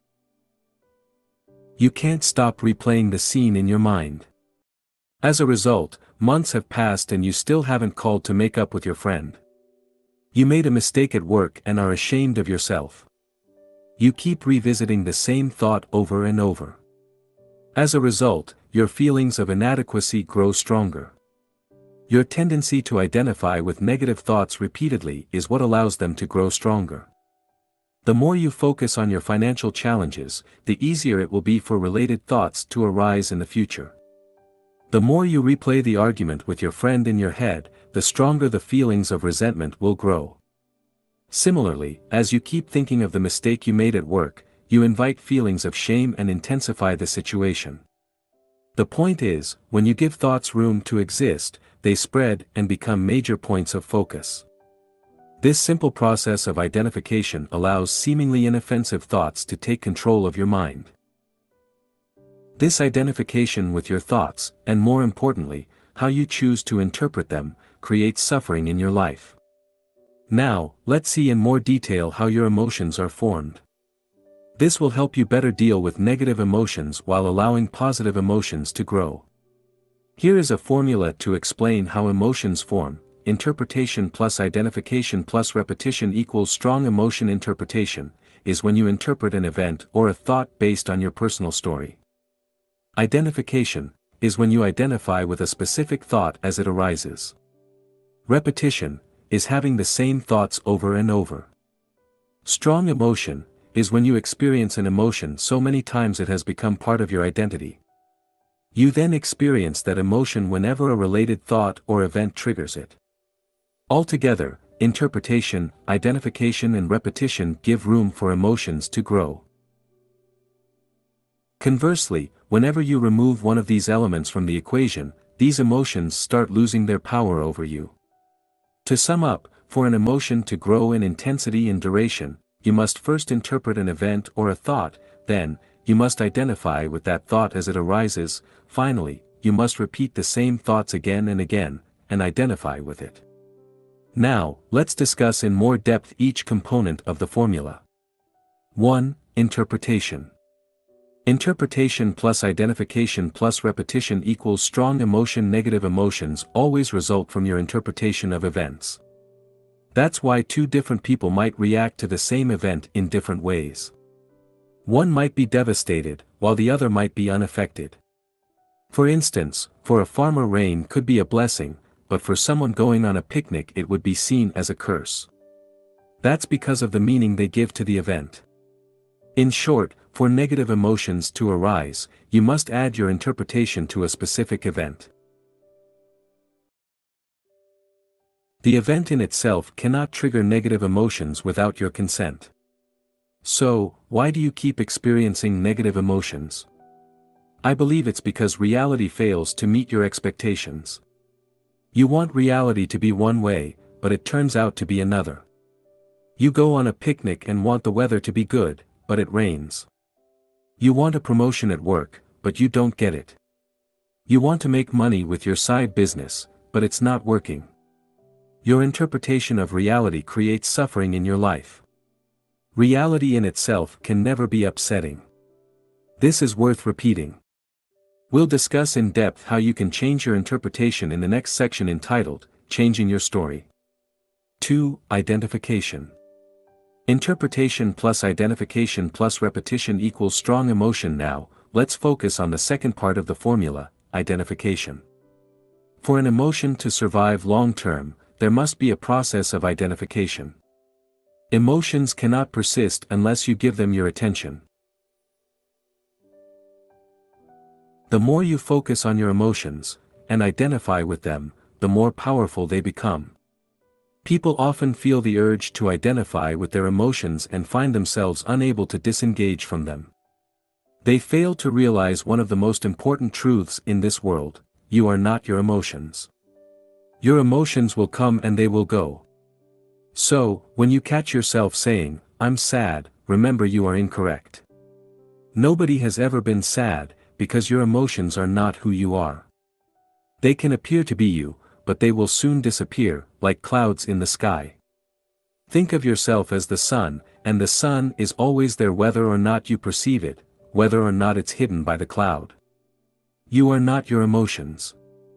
You are not sad, you merely experience feelings that you may call sadness at a given point in time. This is an important point. I hope you can see the difference. Another way to see your emotions is as the clothes you wear. What emotional clothes are you wearing right now? Are they clothes of excitement? Depression? Sadness? Bear in mind, tomorrow, or a week from now, you will likely be wearing different clothes. How long you wear your clothes, your emotions, depends on how much you love them, i.e., how much you're attached to your emotions. An emotion in itself is powerless. What gives it power is your conscious or unconscious identification with it. That's why an emotion given no attention will eventually fade away. Try the following exercise: whenever you're angry, get busy with any activity requiring your full attention. You'll see your anger quickly dissipate. Conversely, keep dwelling on the feelings of anger, and you'll see it grow until it becomes one of your major emotional states. 3. Repetition. Interpretation plus identification plus repetition equals strong emotion. We've seen that the way you interpret an event or a thought determines how you feel. We also know that, as you identify with your thoughts or feelings, they become emotions. Now, if you keep repeating that process, you'll condition your mind to experience these specific emotions, positive or negative. For instance, if you focus your attention on what you believe your friend did to you, feelings of resentment will grow. As a result, you could hold a grudge for months. People often do this. They waste time holding on to negative emotions that serve no purpose just because they can't let go of them. Conversely, if you disengage from your thoughts of resentment and simply observe them, over time they will lose power and the associated resentment will fade away. In fact, if you had let go of the thought of resentment immediately after it arose, your feelings of resentment would have dissipated almost instantly. We'll see how you can let go of your emotion in the section, Letting Go of Your Emotions. Action Step. Resist negative emotions from the past using the workbook, Section 3. How to change your emotions. 1. How emotions are formed. Recall the last time you felt anger, sadness, frustration, fear, or depression. Now, write down what happens for each of the following: interpretation, what events happened and what thoughts arose. Identification, how did you respond to these thoughts? Repetition, did you identify with these thoughts repeatedly? 12. Changing your interpretation. The sight of a slaughterhouse may trigger a negative emotion in you, whereas it may be positive for the business owner and natural for the machine operator. It all depends on how you are conditioned. Om Swami, a million thoughts. In itself, an event or a thought has no power to alter your emotional state. What generates emotions is the way you choose to interpret the event or thought. This is why two people can react differently to the same situation. One will see a problem and blame external circumstances, while the other will see an opportunity to be embraced. One will get stuck, the other will grow. The way you interpret events is closely linked to general assumptions you hold about life. As such, it is essential we first delve into the underlying assumptions that lead to these interpretations. Exploring your assumptions. To enter a given emotional state, you made certain assumptions regarding how things should be. These assumptions constitute your subjective reality. Because you're convinced they are true, you don't question them. Below are some examples of assumptions you may have. Problems should be avoided. This is a problem. I should be healthy. I'll live at least until I'm 70. I must get married. Complaining is normal. There is nothing wrong with dwelling on the past. I need to worry about the future, and/or. Now, let's look at each one of these assumptions. Problems should be avoided. Many people want to get rid of their problems. But what if you can't, and what if you don't need to? For sure, some people have better problems than others, but everybody has problems. What if the assumption that you shouldn't have any problems is wrong? What if you need to learn how to dance in the rain and make the most of your problems? What if problems are just challenges to be overcome, and part of life? This is a problem. What if this thing you label as a problem is actually not a problem? What if it doesn't matter as much as you think? What if it's an opportunity in disguise? And how could you make it so? I should be healthy. We tend to take our health for granted, but we cannot guarantee we won't get sick tomorrow. What if your health is a blessing and not necessarily the default position? Wouldn't that make you think of your health in a different way? I'll live at least until I'm 70, you probably assume you'll live a long life, but what if that's not the case? Isn't living a long life a blessing rather than something you should take for granted? Unfortunately, some people die young, but that's the nature of reality. People say, he died too young, but is that correct? Isn't it more accurate to say that he just died? Neither too young nor too old. I must get married. Maybe, maybe not. That's just your interpretation. Shoulds are generally things society or your parents expect you to do, but it doesn't mean it has to be that way. These are often cultural norms or conditioned behaviors. Complaining is normal. Most complaining is a play of the ego and is not constructive. It doesn't help you and doesn't change anything. The only thing it does is strengthen your ego and offend people. Try to spend an entire week without complaining and see what happens. There is nothing wrong with dwelling on the past. You probably spend too much time dwelling on the past. Everybody does. But do you realize the past exists only in your mind? And do you realize you can't change it no matter what you do? Learning from your past is useful, dwelling on it isn't. I need to worry about the future. Worrying about the future is unavoidable to a certain extent, but it doesn't help. Instead, you should do the best you can in the present to avoid future problems. You don't need to have the perfect life to be happy. Happiness is a choice you need to make every day. You must practice it since, as we've seen before, external factors won't significantly affect your happiness. These are just some examples of assumptions you may hold. My intention here is to show you that your interpretations, and the emotions generated from them, are largely the result of the assumptions you hold about the world. Thus, to experience more positive emotions, it is important you spend time revising your assumptions. Analyzing your interpretations. As we've already seen, you interpret events based on your assumptions. Now, below are some questions to help you understand what I mean by interpretations. Do you think everything happens for a reason and embrace it, or do you play the victim? Do you believe temporary setbacks are just milestones that will lead you to succeed, or do you give up when you encounter your first major setback? Do you try to change things that cannot be changed, or do you accept them? Do you believe you're here for a reason, or do you wander through life without any clear purpose? Do you believe problems are bad and should be avoided, or do you believe they are a necessary part of life? Remember, what differentiates people who live a happy life from people who are miserable is often how they choose to interpret their lives. Action step. Write down interpretations of your emotions using the workbook, section 3. How to change your emotions, 2. Changing your story. Write down 1 or 2 emotional issues you currently have. Ask yourself, if I could get rid of some emotions, losing which ones would have the most positive impact on my life? Your interpretation of these issues. Ask yourself, what would I need to believe for my story to be true? New empowering interpretations that will help you deal with these issues. Ask yourself, what do I need to believe to avoid experiencing these negative emotions? 13. Letting go of your emotions. Emotions are just emotions. They are not you, they are not facts, and you can let them go.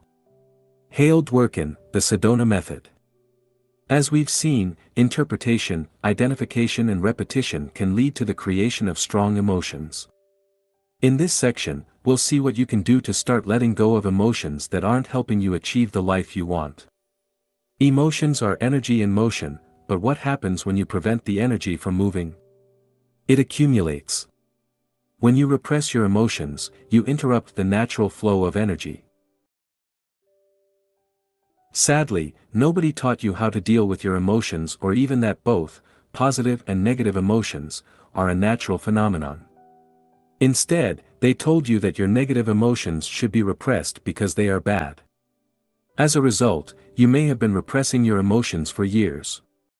By doing so, you let them sink deeper into your subconscious, allowing them to become part of your identity. They have often become patterns you may be unaware of. For instance, perhaps, you feel you aren't good enough. Or maybe you experience guilt on a regular basis. These are the results of core beliefs you developed over time by repressing your emotions. Most of us have too much emotional baggage and need to learn to let go of it. We need to declutter our subconscious and get rid of the negative emotions preventing us from enjoying life to the fullest. The fact is, your subconscious is already programmed to help you deal with life. Your subconscious ensures you don't accidentally forget to breathe, keeps your heart beating and regulates your body temperature among millions of other things. It doesn't need additional beliefs to function well. Neither does it need to store emotions. If you're like most people, you spend the majority of your time living in your head. As a result, you're largely out of touch with your emotions. To start letting go of your emotions, you must first become aware of them by becoming more in touch with your body and the way you feel. Below are a few simple steps you can take to start letting go of your emotions. 1. Observe your emotions with detachment. Whenever you experience a negative emotion, simply observe it with as much detachment as you can. That means getting in touch with your body. Realize that each thought or image crossing your mind isn't the emotion itself, it's only your interpretation of it. Practice feeling how it feels. Try to locate the emotion. Think of the way you would describe the emotion to someone else. Remember, don't engage in a story revolving around that emotion, and believe in whatever images or thoughts that arise when you experience that emotion. 2. Label your emotion.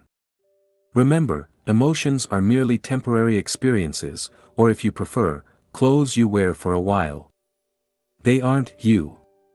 When you experience an emotion, you say things like, "I am angry," "I am sad," or "I am depressed." Notice how you instantly identify with your emotions. However, this is factually incorrect. The emotions you experience have nothing to do with who you really are. If you were your depression, you'll be depressed all day long every single second of your existence. Fortunately, that's not the case. Let's assume you feel sad. Rather than saying, "I'm sad," a more accurate way to describe that emotion would be, "I feel sad," or "I experience a feeling of sadness." Can you see how different it is from saying, "I'm sad"? It gives you more space to distance yourself from your emotions. The more you become aware of your emotions, the more you can label them and detach yourself from them, and the easier it will be to let go of these emotions. 3. Let go of your emotions. Too often, you over-identify with your emotions and cling to them for the following reasons: they're part of the story you're telling yourself. Sometimes, you can't stop clinging to a story, even a disempowering one. Yes, you can become addicted to destructive stories despite knowing they aren't helping you. You believe the emotions are you and feel a strong need to identify with them. You may fall into the trap of believing you are your emotions. As a result, you identify heavily with them, which creates suffering. Real-life example: I regularly felt that I wasn't good enough. As a result, I believed I should work harder. This belief led me to create lists of daily goals that were impossible to complete even when working from morning to night. I often fell short on my goals, which reinforced the belief that I wasn't good enough. By realizing this was just a story, I started letting go of this belief. After doing so, I noticed I was actually getting almost as much work done but without the need to struggle and feel stressed out. I'm still working on that issue, but I gained tremendous value from this process. The challenging part was to let go of the attachment to my story by letting go of the following: the belief that I'm not good enough and must work harder, the pride I feel from working harder than most people, the victim mentality that comes from working hard while not getting the results I want. The idea I'm somewhat special, the idea the world needs to be changed, and the need to control the outcome of my actions. As you can see, letting go of core emotions is not easy. They've become part of our identity, and we often derive a twisted pleasure from them. We may even wonder who we will be without them. 4. A 5-step process to let go of emotions. In his book, The Sedona Method, Hale Dwoskin explains there are 3 different ways to release your emotions as they arise. You can, 1. Let them go. When you experience negative emotions, you can consciously choose to release them rather than repressing them or clinging to them. 2. Allow them to be here. You can allow them by acknowledging their existence without clinging to them, or you can 3. Welcome them. You can accept them and have a closer look at them to discover what the core of these emotions are. According to Hale Dwoskin, the first step in each case is to become aware of your emotions as they arise. He then introduces a 5-step process to let go of your emotions. Step 1. Focus on a certain emotion you would like to work on so you can feel better. This doesn't need to be a big emotion. It could be something as simple as not feeling like working on a specific task, or being mildly annoyed about something. Step 2. Ask yourself one of the following questions. 1. Could I let this feeling go? 2. Could I allow this feeling to be here? 3. Could I welcome this feeling? Depending on which way you want to go, release, allow, or welcome, answer the corresponding question. Step 3. Then ask yourself, would I? 1. Would I let this feeling go? 2. Would I allow this feeling to be here? 3. Would I welcome this feeling? Answer yes or no to each question while being honest with yourself. Do you feel like you can let go/allow/welcome the emotion? Even a no will help you let go of it. Step 4. Ask yourself, when? Your answer will be, now. You let go of that emotion immediately. Step 5. Repeat this process as many times as necessary for that particular feeling to disappear. You may be tempted to brush off this technique as overly simplistic and ineffective. Don't do that. Try it for yourself. Remember that you are not your emotions. That's precisely by practicing letting go of them that you'll realize that universal truth. As you make a conscious choice to let go of your emotions, welcome them fully or allow them to be, you'll gain a whole new understanding of how emotions work and how to release them. Action step. Use the exercises in the corresponding section of the workbook to start letting go of your emotions. Section 3. How emotions are formed. 3. Letting go of your emotions. Make a list of all the emotions you would like to let go of. Perhaps you feel as though you aren't good enough. Perhaps you struggle with procrastination and experience guilt and shame. Maybe you blame yourself for something you did in the past, or you worry about your future. Just write down whatever comes to your mind. Now, use the method mentioned above. Select one emotion, then ask yourself, could I let this feeling go? Would I? Yes/no, when? Now, don't worry if you're not successful at first. You'll have plenty of opportunities to practice in the future. 14. Conditioning your mind to experience more positive emotions. Try to see that a thought about a person or event is merely a thought about that person or event. It is the thought about them that makes you feel the way you do. To change the way you feel, change the way you think. Vernon Howard, The Power of Your Supermind. We've discussed how emotions are formed, and we've introduced a process you can use to release your negative emotions. Now, let's see how you can condition your mind to start experiencing and intensifying positive emotions in your life. You are what you think about most of the time. For thousands of years, mystics have told us we are the results of our thoughts. Buddha allegedly said, "What you think, you become." The essayist and poet, Ralph Waldo Emerson, said, "We become what we think about all day long," while Mahatma Gandhi said, "A man is but the product of his thoughts." In his classic book, As a man thinketh, James Allen wrote, let a man radically alter his thoughts, and he will be astonished at the rapid transformation it will effect in the material conditions of his life.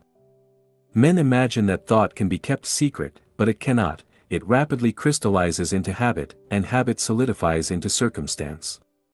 James Allen. To take control of your emotions, it is essential you understand the role your thoughts play in generating emotions in general. Your thoughts activate certain emotions, and these emotions, in turn, generate more thoughts. Thoughts and emotions then feed each other. For instance, if believed, the thought, I'm not good enough, will generate negative emotions such as shame or guilt. Conversely, when you feel ashamed for not being good enough, you'll attract more thoughts in line with that belief. You will focus on the things you believe you aren't good at, or remember and dwell on past failures. This, in turn, will strengthen your erroneous belief. Thoughts generate emotions and emotions dictate your actions. If you feel you don't deserve a promotion, you won't ask for it. If you believe a man or woman is out of your league, you won't ask him or her out. In a nutshell, this is the way thoughts work. They generate emotions that dictate your actions and shape your reality. While this may not be obvious to you in the short term, in the long term, you'll realize your thoughts have a tremendous impact on your life. Thoughts and emotions determine your future. Humans possess a power no other living beings have, their imagination. We can use our thoughts to manifest things and turn the invisible into the visible. However, a thought in itself isn't enough to manifest things or circumstances. It must be fueled with an energy in the form of emotion, such as enthusiasm, excitement, passion, or happiness. For this reason, someone enthusiastic about his or her dream will achieve more than a pessimistic and unmotivated person. Successful people constantly focus on what they want with positive expectation, while unsuccessful people focus on what they don't want or what they lack. The latter are afraid of having a lack of money, talent, time, or any other resources they may need to achieve their goals. As a result, pessimists accomplish far less than they're capable of achieving. Thus, one of the most important skills you can master is your ability to control your thoughts and emotions. This entails understanding what your emotions are, how they work, and what purpose they serve. Later, we'll discuss how you can use your emotions as a tool for personal growth. Depositing positive thoughts in your mind.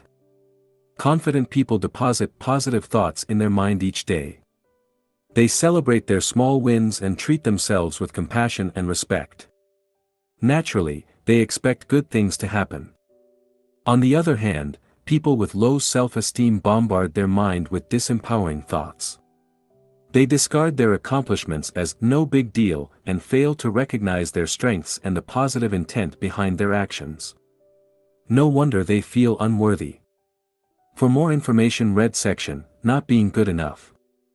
Both use their thoughts to distort reality, but who do you think is better off?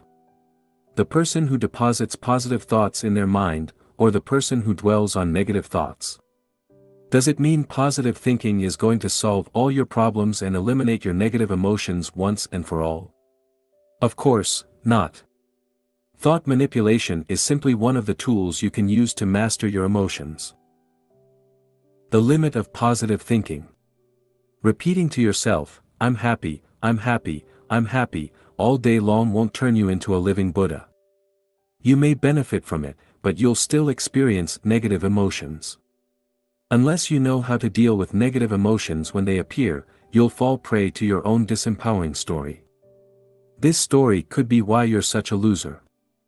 Interestingly, people are often addicted to their story, even the negative ones, and are unable to let go of the why, because they are fundamentally flawed, will never be happy because aren't worthy of love, are never going to make it, and will never get married, and so on. I can guarantee you are addicted to a story. Now we'll discuss how you can condition your mind to experience more positive emotions. After that, we'll see how you can deal with negative emotions as they arise. Choosing the emotions you want to experience to condition your mind. The first step is to decide what emotions you want to experience more of. Do you want to be happier? More motivated. More proactive. The second step is to put in place a specific program to allow you to experience your chosen emotions. The final step is to practice feeling that emotion every day. Feeling the same emotion over and over allows you to better access it. Neuroscience has shown that experiencing the same thought or emotion repeatedly strengthens the corresponding neural pathways, easing future access to that thought or emotion. Put it simply, the more you experience an emotion, the easier it becomes to generate. That's where daily conditioning comes into play. To condition your mind to experience positive emotions, you can use the method we introduced earlier: interpretation plus identification plus repetition equals strong emotion. Here is how to use the formula in this situation: interpretation, visualizing certain events or generating particular thoughts you see as positive. Identification, identifying with these events or thoughts by feeling the way you want to feel. To do this, you can use all the techniques we mentioned in the section, What Impacts Your Emotions, such as positive affirmations and visualization. Repetition, keep repeating the same thoughts and identifying with them. By doing so, you allow your mind to access the related emotions more easily. Below are some examples of practices you can use based on how you want to feel. 1. Gratitude. To feel more grateful, make gratitude a daily routine. Every morning, focus on what you're grateful for. The more you practice, the better you'll be able to focus on the positive side of things. Sadly, most of us know we should be grateful, but we aren't. That's why we must cultivate gratitude. As the late Jim Rohn said, our emotions need to be as educated as our intellect. Here are some exercises you can use to cultivate a feeling of gratitude. A. Write down things you're grateful for. Take a pen and a piece of paper, or even better, a dedicated notebook, and write down at least 3 things for which you are grateful. This will help you focus on the positive side of things. B. Thank people who crossed your life. Close your eyes and think of people you've met. As you picture them one after the other, thank them while acknowledging at least one good thing they did for you. If you happen to picture people you don't like, thank them anyway and still look for one good thing they did for you. It could be making you stronger or teaching you a specific lesson. Don't try to control your thoughts, simply let the faces of people you know come to your mind. Release any resentment you feel or have felt. C. Focus on one object and appreciate its existence. Select one item in your room and think of the amount of work and number of people involved in the process of creating it and delivering it to you. For instance, if you select a chair, think of all the work necessary to create it. Some people had to design it, others had to find raw materials, and others had to assemble it. Truck drivers had to deliver it to the store. The store employees had to display it and promote it. You or someone else had to go and collect it. The car you drive also had to be built by other people, and so on. Think of how you benefit from this chair. Remember a time you were so tired you couldn't wait to sit. Didn't it feel great when you could finally sit? Thanks to the chair you can not only sit, but you can also use your computer, write, read, drink coffee, or have a pleasant conversation with your friends. D. Listening to gratitude songs/guided meditation. Listen to gratitude meditation. Search gratitude meditation on YouTube. 2. Excitement. Sometimes, you lose excitement. You feel as though you're running in circles trapped in the same old routine. To generate more excitement, spend a little time every morning visualizing all the things you want. Get excited about these things. Below are several ways to do it. Please note, this should be practiced on a regular basis. A. Write down what you want. Take a pen and piece of paper and write, "What I want," at the top of the page. Then, write down anything you can think of that excites you. B. Visualize what you want. Ask yourself, what do I really want, and visualize all the things you desire. Try to be as specific as possible. Clarity is power. Think of your ideal career, relationship or lifestyle, or any goals you want to accomplish in the coming decade or beyond. C. Create a goals/dreams journal. Buy a notebook and write down your goals in each area of your life. Review them each morning and keep adding pictures, drawings, or anything else to foster your enthusiasm. D. Vividly envision your ideal day. What would you eat for breakfast? How would you spend your day? With whom would you spend your day? What would you do in the evening? Where would you live? How would you feel? You can have several versions of your ideal day. Just make sure each version excites you. 3.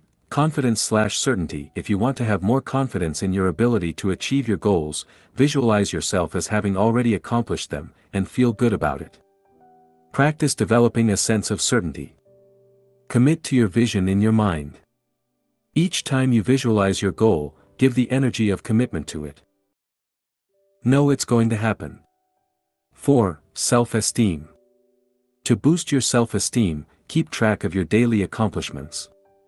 You do many things right, but you tend only to remember things you do wrong. No wonder your self-esteem suffers. Buy a notebook and dedicate it to this purpose.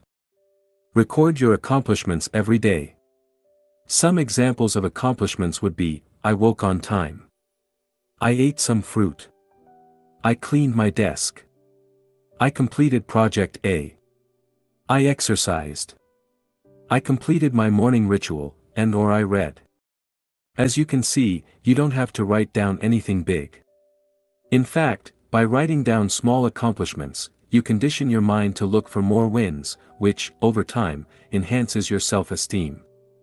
For more exercises related to self-esteem, refer to the section, Not Feeling Good Enough. 5. Decisiveness. As you practice being more decisive, you'll boost your productivity, which will affect your well-being. As we'll see in the section, Procrastination, stalling can create a lot of emotional suffering. To become more decisive, you can use the 5-second rule, introduced by Mel Robbins in her book of the same name. In it, Mel Robbins argues there is only one rule when it comes to productivity, success, or getting everything you ever wanted: you have to do something whether you feel like it or not. If you can do the things you don't feel like doing, you'll get everything you've ever wanted.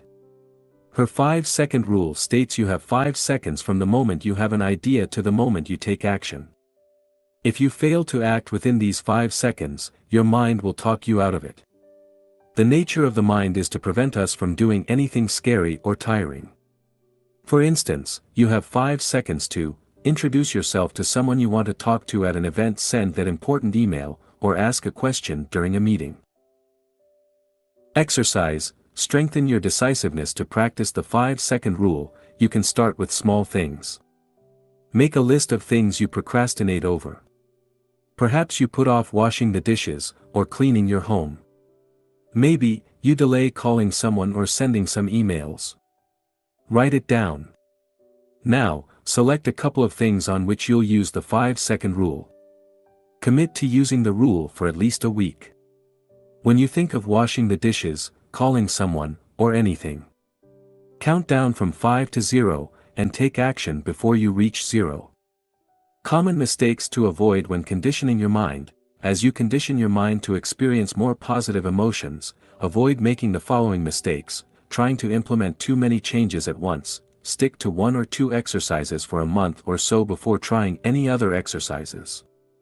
Starting too big, keep it small and make sure the exercises aren't too challenging. Remember, taking control of your emotions is a long-term game. It's a marathon, not a sprint. To learn more about how to create an exciting morning ritual, please consult my book, Wake Up Call: How to Take Control of Your Morning and Transform Your Life. Action Step. Refer to the corresponding section in the workbook and choose the emotions you want to experience more of. Section 3. How to change your emotions. 4. Conditioning your mind. 15. Changing your emotions by changing your behavior. Action seems to follow feeling, but really action and feeling go together, and by regulating the action, which is under the more direct control of the will, we can indirectly regulate the feeling, which is not. William James, philosopher and psychologist. We've seen you can influence your emotions by using your body, mind, or words. We've also discussed how you can change your interpretations of thoughts or events to change your emotional state. Unfortunately, when negative emotions suddenly arise or are too strong, changing your body posture or using positive affirmation might not be enough. In fact, trying to replace a negative emotion by a more positive one often fails. You cannot always overcome depression by cheering up or counteract grief by deciding to just feel good. Neither can you expect profound sadness to disappear by repeating the phrase/mantra, "I'm happy, I'm happy, I'm happy." However, you can influence the way you feel by changing your behavior. As you alter your behavior, your feelings will change accordingly. It may happen almost immediately, as when you distract yourself from mild anger by performing a task. Or it may take weeks or even months while you deal with profound emotions such as intense grief or depression. To start changing the way you feel, whenever you experience a negative emotion, ask yourself the following questions: what causes that emotion, and what can I do about my present reality? After asking these questions, identify concrete actions you could take to change your emotional state. Remember, by nature, emotions will fade as time passes. That is, unless you reinforce them by replaying the same situation over and over in your mind. Below are some real-world examples to help you better understand how it works. Example 1. If, after your boyfriend or girlfriend broke up with you, you keep remembering the good times you had together with sadness, it will take longer to get over the breakup. Although there is nothing wrong with feeling sad or remembering the past, if you want to move on, a better option is to avoid revisiting the past wherever possible. In this case, changing your behavior would be, do your best to stop revisiting the old memories. Example 2, if you constantly worry about an upcoming presentation at work, changing your behavior might be rehearsing your speech for hours. Doing this, you'll know the text so well you'll be able to perform well even under pressure. To give yourself an even better chance at success, you could also rehearse in front of your colleagues or friends. Example 3, if you've been resenting a particular friend for weeks because of something he said or did, changing your behavior might be having an honest talk with him and share your feelings. This will allow you to clear the air, clarify any misunderstandings, and avoid building up resentment. Oftentimes, we misinterpret events or see things that aren't there. Example 4, sometimes, you feel sad, angry, or even depressed, and can't do anything about it. In this instance, the best you can do is to avoid focusing on your feelings, and just let them be. Your job here is to do what you have to do and live your life until these emotions fade. Don't forget to practice letting go of negative emotions as they arise. As you learn to detach yourself from the negative emotions, it will help prevent them from growing and becoming more entrenched. Action step using the workbook. Let's do an exercise using an example from your life. Section 3. How to change your emotions. 5. Changing your emotions by changing your behaviors. Remember the last time you experienced a negative emotion that lasted more than a couple of days. Now, think of what you did specifically to overcome this negative emotion, if anything. Then, ask yourself, how could I have changed my behavior to influence my emotions positively? 16. Changing your emotions by changing your environment. You cannot always control your emotions. Certain events, such as a breakup, the loss of a loved one, or a severe disease, can trigger negative emotions. However, you do have control over some events. Do you have daily life situations that affect your peace of mind? What if you could do something about them? Sometimes, to reduce negative emotions you simply need to avoid putting yourself in the situations generating them in the first place. Perhaps, you watch too much TV, which makes you miserable. Or maybe, seeing your friends, seemingly, happy on Facebook makes you feel like a failure. Why not spend less time in such situations? Real life example, Facebook was making me unhappy and I felt like a failure. People in my field were killing it and my friends looked so happy, or so I thought. Not to mention the fact I was wasting hours of my time mindlessly scrolling through my news feed. To overcome this drain on my emotional bank, I drastically reduced the time I spent on Facebook. Ever since making the decision, I've been feeling better. This example shows you that small changes can enhance your well-being. If you look at the things you do daily, you'll find activities or behaviors that don't support your happiness. Just removing one or two of these activities, or changing some of your behaviors, may noticeably improve your mood. You may already know what you should do, but it's also possible you're unaware of the cost of some of your behaviors on your well-being. Below, I've listed some examples of activities or behaviors that may rob you of your happiness. Ask yourself whether they're contributing to your overall sense of well-being. Watching TV.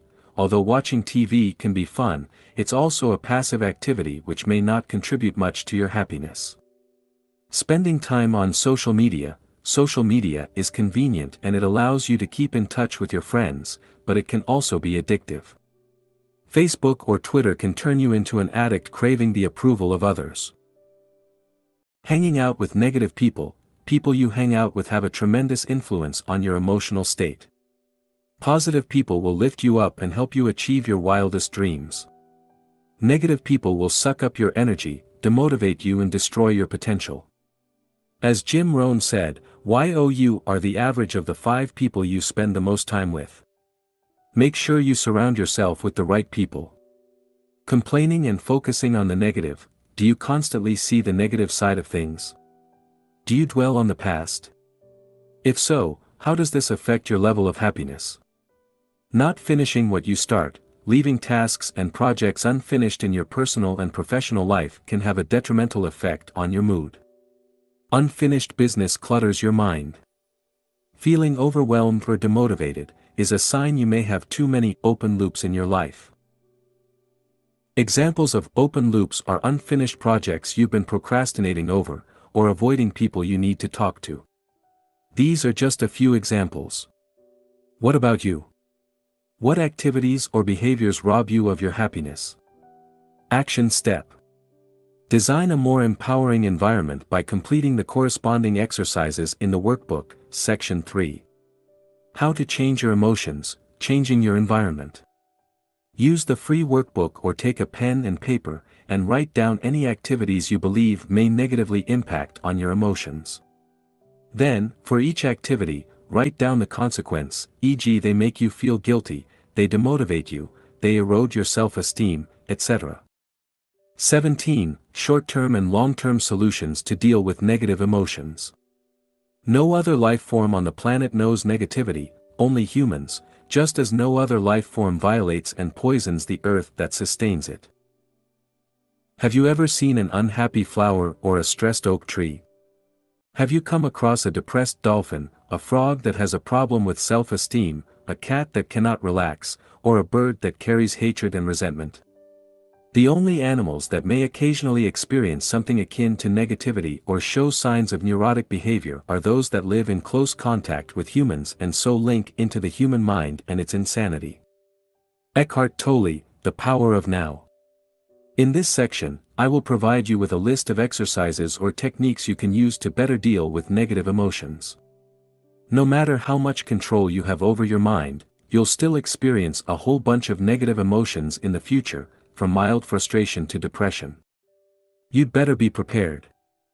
I've listed below some things you can do to deal with negative emotions and have included both long-term and short-term solutions. 1. Short-term solutions. The following techniques will help you manage negative emotions as they arise. Try them out, and keep the ones that work for you. A. Change your emotional state. Distract yourself. An emotion is only as strong as you allow it to be. Whenever you experience a negative feeling, instead of focusing on it, get busy right away. If you're angry about something, cross something off your to-do list. If possible, do something that requires your full attention. Interrupt, do something silly or unusual to break the pattern. Shout, do a silly dance or speak with a strange voice. Move, stand up, go for a walk, do push-ups, dance, or use a power posture. By changing your physiology, you can change the way you feel. Listen to music. Listening to your favorite music may shift your emotional state. Shout, talk to yourself with a loud and authoritarian voice and give yourself a pep talk. Use your voice and words to change your emotions. B. Take action. Do it anyway. leave your feeling alone and do what you have to do. Mature adults do what they have to do whether they feel like it or not. Do something about it. Your behavior indirectly changes your feelings. Ask yourself, what action can I take in today to change the way I feel? Then, go do it. C. Become aware of your emotions. Write it down. Take a pen and paper and write down what you worry about, why, and what you can do about it. Be as specific as possible. Write down what happened. Take a piece of paper and write down what exactly happened to generate the negative emotion. Don't write down your interpretation of it or the drama you created around it. Write down the raw facts. Now ask yourself, in the grand scheme of your life, is it really that big a deal? Talk, have a discussion with a friend. You may be overreacting, making things worse than they are. Sometimes, all you need is a different perspective. Remember a time when you felt good about yourself. This can help you get back in that state and gain a new perspective. Ask yourself the following questions: how did it feel? What was I thinking at the time? What was my outlook on life at the time? Let your emotion go. Ask yourself, can I let that emotion go? Then, allow yourself to release it. Allow your emotions to be. Stop trying to resist your emotions or to change them. Allow them to be what they are. Embrace your emotion, stay with your emotions. Look at them as closely as possible while doing your best to remain detached. Become curious about them. What are they exactly at their core? D. Just relax. Rest, take a nap or a break. When you're tired, you're more likely to experience negative emotions than when you are properly rested. Breathe slowly to relax. The way you breathe affects your emotional state. Use breathing techniques to calm you down, or to give you more energy. Relax, take a few minutes to relax your muscles. Start by relaxing your jaw, the tension around your eyes and the muscles on your face. Your body affects your emotions. As you relax your body, your mind also relaxes. Bless your problems, thank your problems. Understand they are here for a reason and will serve you in some way. 2. Long-term solutions. The following techniques will help you manage your negative emotions long-term. A. Analyze your negative emotions. Identify the story behind your emotions. Take a pen and paper, and write down all the reasons why you have these emotions in the first place. What assumptions do you hold? How did you interpret what's happening to you? Now, see if you can let go of this particular story. Write down your emotions in a journal. Take a few minutes each day to write down how you felt. Look for recurrent patterns.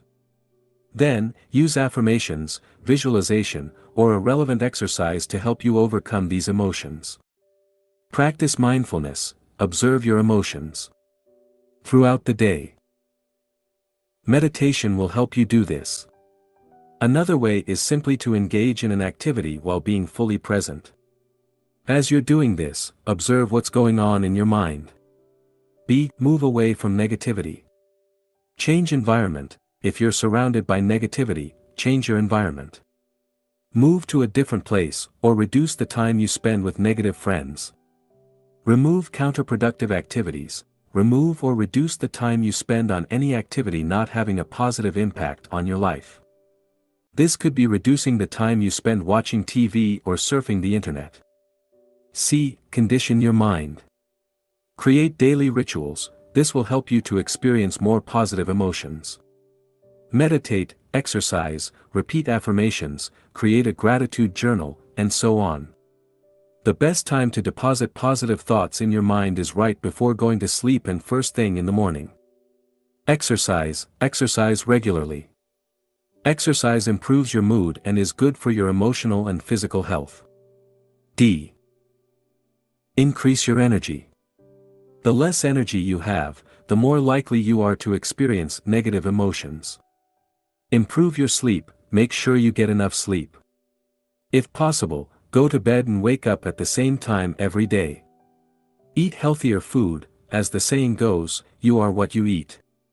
Junk food will negatively impact your energy levels, so take steps to improve your diet. Rest, take regular naps, or take a few minutes to relax. Breathe, learn to breathe properly. Ask for help. Consult a professional. If you have deep emotional issues such as extreme low self-esteem or depression, it might be wise to consult a professional. Action step. Write down one short-term and one long-term technique you want to use. Ask yourself, among the items on the list, what is the one technique that will best help me deal with negative emotions? Section 3.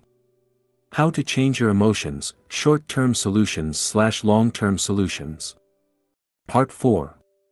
How to use your emotions to grow. I suggest to you that every situation, every moment, provides the opportunity for self-growth and development of your character.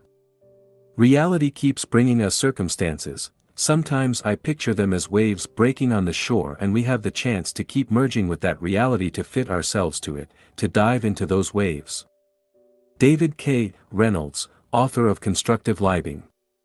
We've seen what emotions are, how they are formed, and how you can reprogram your mind to experience more positive emotions. Now, let's see how you can use your emotions as a tool for personal growth. Most people underestimate how useful emotions can be. They never truly realize they can use their emotions to grow. Think of it this way. Your emotions send you a message. They tell you that your current interpretation of reality is biased. The problem is never reality, but the way you interpret it. Never forget, you have the power to find meaning and joy even in the worst situations. For instance, Alice Sommer had every reason in the world to feel hopeless. She was imprisoned in a concentration camp during World War II and didn't know how long she had left to live. She, nevertheless, found joy. As she recalls, I was always laughing. We were lying on the floor with my son, and he saw me laughing. How can a child not laugh when the mother laughs? Alice Sommer. Nick Vujicic believed he would never be happy. After all, he was born with no arms or legs. As he said in one of the lectures he gave at a school, "What kind of husband am I gonna be if I can't even hold my wife's hand?" Nick Vujicic. Under these circumstances, nobody would have blamed him if he had remained bitter all his life. However, he overcame his challenges, and today, in addition to being a successful motivational speaker, he's a happy husband and father of 2. These 2 examples show us we can overcome even the most challenging situations. They show us negative emotions don't last forever. Challenging times in our life are often the events that allow us to grow as human beings. Even a complete nervous breakdown can serve as a wake-up call for people. In this section, you'll learn how emotions work and how you can use them to grow, while simultaneously reducing the emotional suffering they create. 18. How emotions can guide you in the right direction. Emotions come and go and, ultimately, can't define you. But it doesn't mean they don't have a role to play. They can foster your personal growth by reminding you of what you already know: you need to make changes in your life. The more you ignore your emotions, the louder they will become. It starts with a small voice, a gut feeling, or an intuitive knowledge. As you dismiss this sign, it gets louder. Keep ignoring your emotions, and your body will begin to talk in the same way as you experience physical pain. For instance, let's say you feel an emotion you identify as stress. This tells you to make changes in your life. It could involve moving away from a stressful situation, improving the situation, or changing how you interpret it. One thing is sure, you need to do something about it. If you keep ignoring stress or the stressor, it may result in severe health issues. The bottom line is, your emotions send you a message. In the same way that physical pain tells you something is wrong with your body, emotional suffering tells you something is wrong with your mind. The power of self-awareness. Self-awareness is one of the most important components of your personal growth. Without it, you can't do much to change your life, since you can't change a problem unless you realize it exists. So, what is self-awareness? Self-awareness is your ability to observe objectively your thoughts, emotions, and behaviors without adding your own interpretation or story to it. Above or below the line? In the 15 Commitments of Conscious Leadership, Jim Dethmer and Diana Chapman introduced a very simple yet powerful model to help increase self-awareness. This model is extremely simple, a single line. The authors argue that, at any time, you're either above or below the line. When you're above the line, you're open, curious and willing to learn, but when you're below the line, you want to be correct and, as a result, you tend to be defensive and closed to new ideas. Put it simply, when you're above the line you're conscious, when you're below the line you're unconscious. Whether you are above or below the line depends on your emotional state. When you sense a threat to your physical survival or to your ego, you fall below the line and try to protect yourself in order for you, or your ego, to survive. Conversely, when you operate above the line, you're in a positive state of mind. Your creativity, innovation, and collaboration are at their best, resulting in enhanced performance. Your ability to recognize when you fall below the line largely determines how well you can control your emotional state. You can't change an emotion if you don't notice its presence. This is what being aware or conscious means. Below are some examples of above the line and below the line behaviors. Above the line, you are curious, listening, consciously feeling emotions, discussing without being argumentative, appreciating, taking responsibility, and questioning your beliefs. Below the line, you are clinging to an opinion, finding fault, arguing, rationalizing and justifying, gossiping, enrolling others to affirm your beliefs, and attacking the messenger. Fear versus love.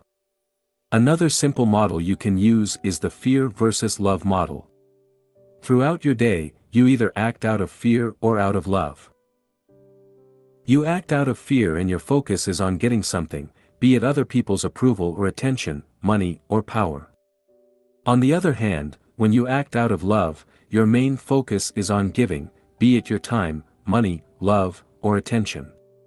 You want to share and improve the lives of people around you, not for your own interest, but simply for the sake of it. While your actions can simultaneously reflect your desire to give and to receive, one or other of these components is generally more pronounced. To master your emotions, you must learn to identify whether you're acting out of love or fear. For instance, look at one of your major life goals. Is it a fear-based goal or a love-based goal? Are you trying to give and contribute to the world, or are you trying to take from it? For instance, let's say you want to become an actor. Some of the reasons for that could be the following: 1. Making money. 2. Being famous. 3. Proving to your parents and friends you're good enough. 4. Entertaining people. 5. Expressing yourself. The first three examples are usually fear-based behaviors. You want to fill a void within yourself and demonstrate how good you are. The final two examples are love-based behaviors that stress a desire to express your gift to the world. As we discuss in greater depth how different emotions work, keep in mind these two models, above/below the line in fear-based versus love-based actions.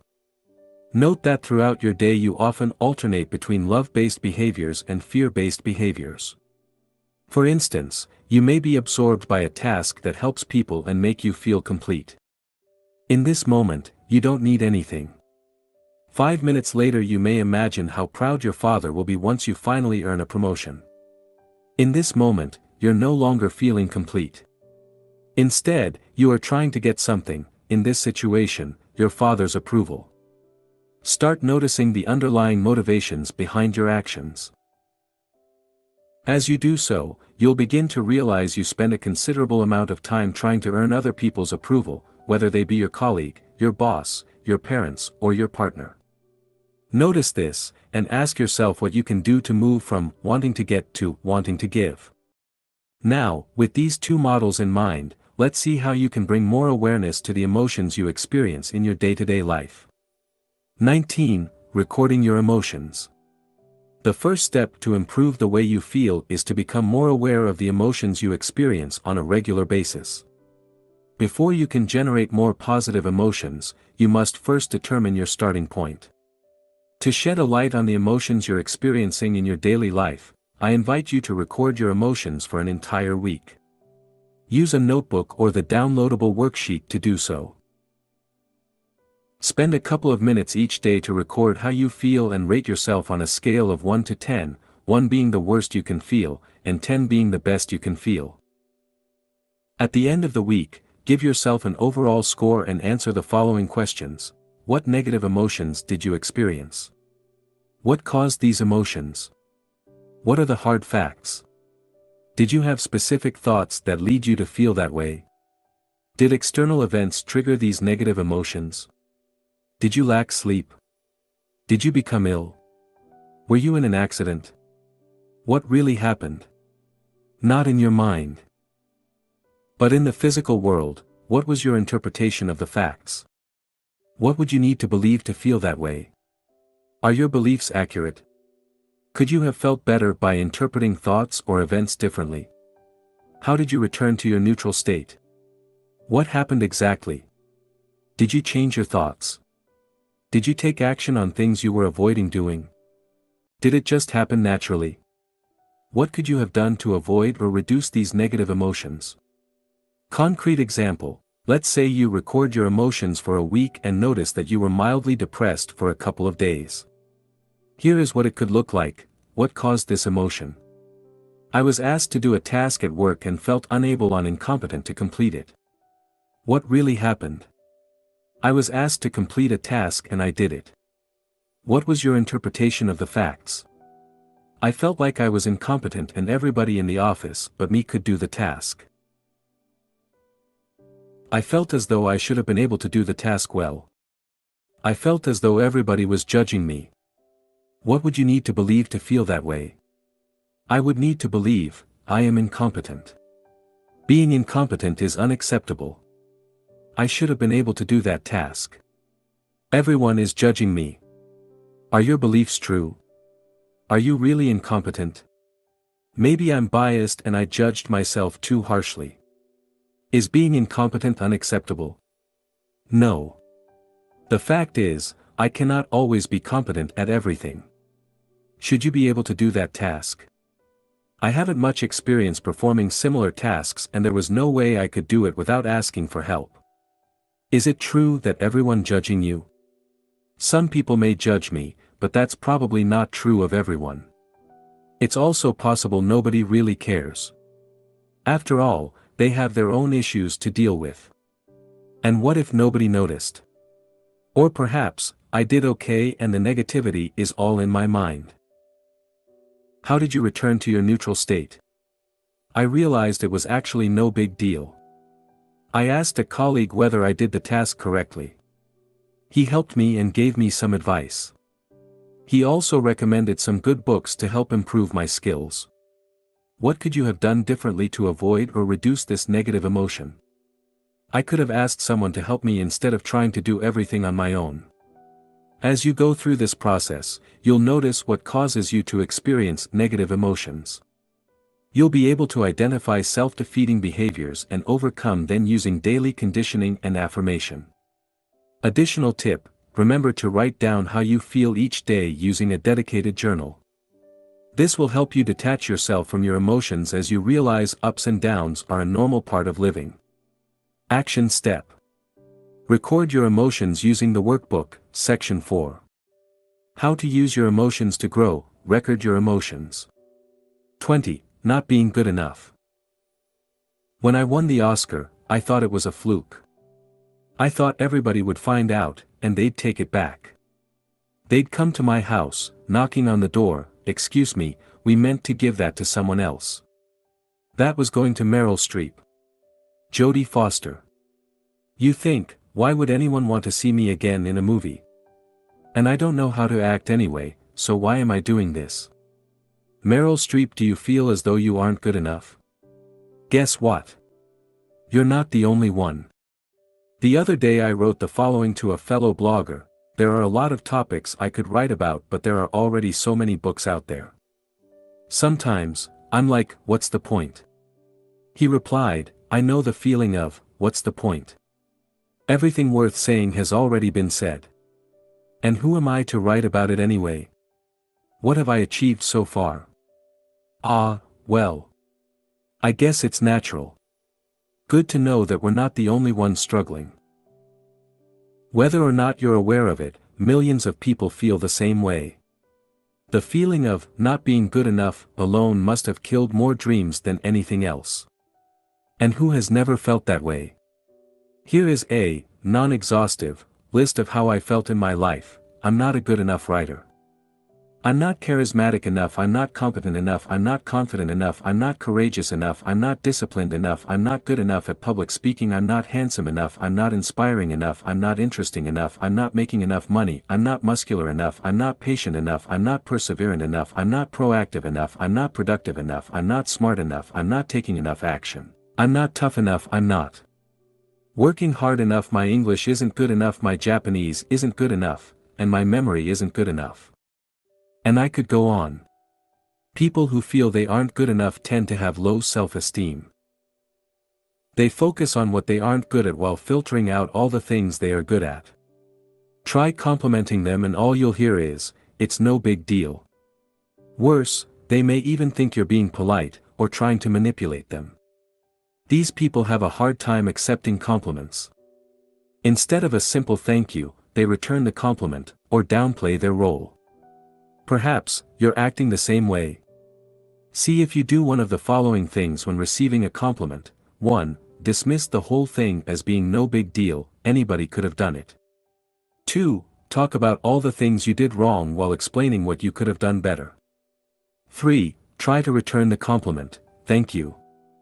I think you did a fantastic job, too." Notice your inability to accept a compliment 100% in the 3 cases above. You may not only brush off your accomplishments, but also magnify every single of your failure to reinforce the case you aren't worthy. You keep a long list of your failures, unwilling to let go of them as they fit your story. Who would you be if you were no longer the man or woman who's never good enough? As strange as it may seem, there's something scary about that. At least, the certainty of not being good enough gives you some comfort. Imagine what would happen if you released the hold you have on your story, try something you've always wanted to do, and fail. What you suspected for a long time would become true: you aren't good enough. Or worse, what would happen if you were to succeed? How would that fit into your story? Remember, your brain is biased towards negativity.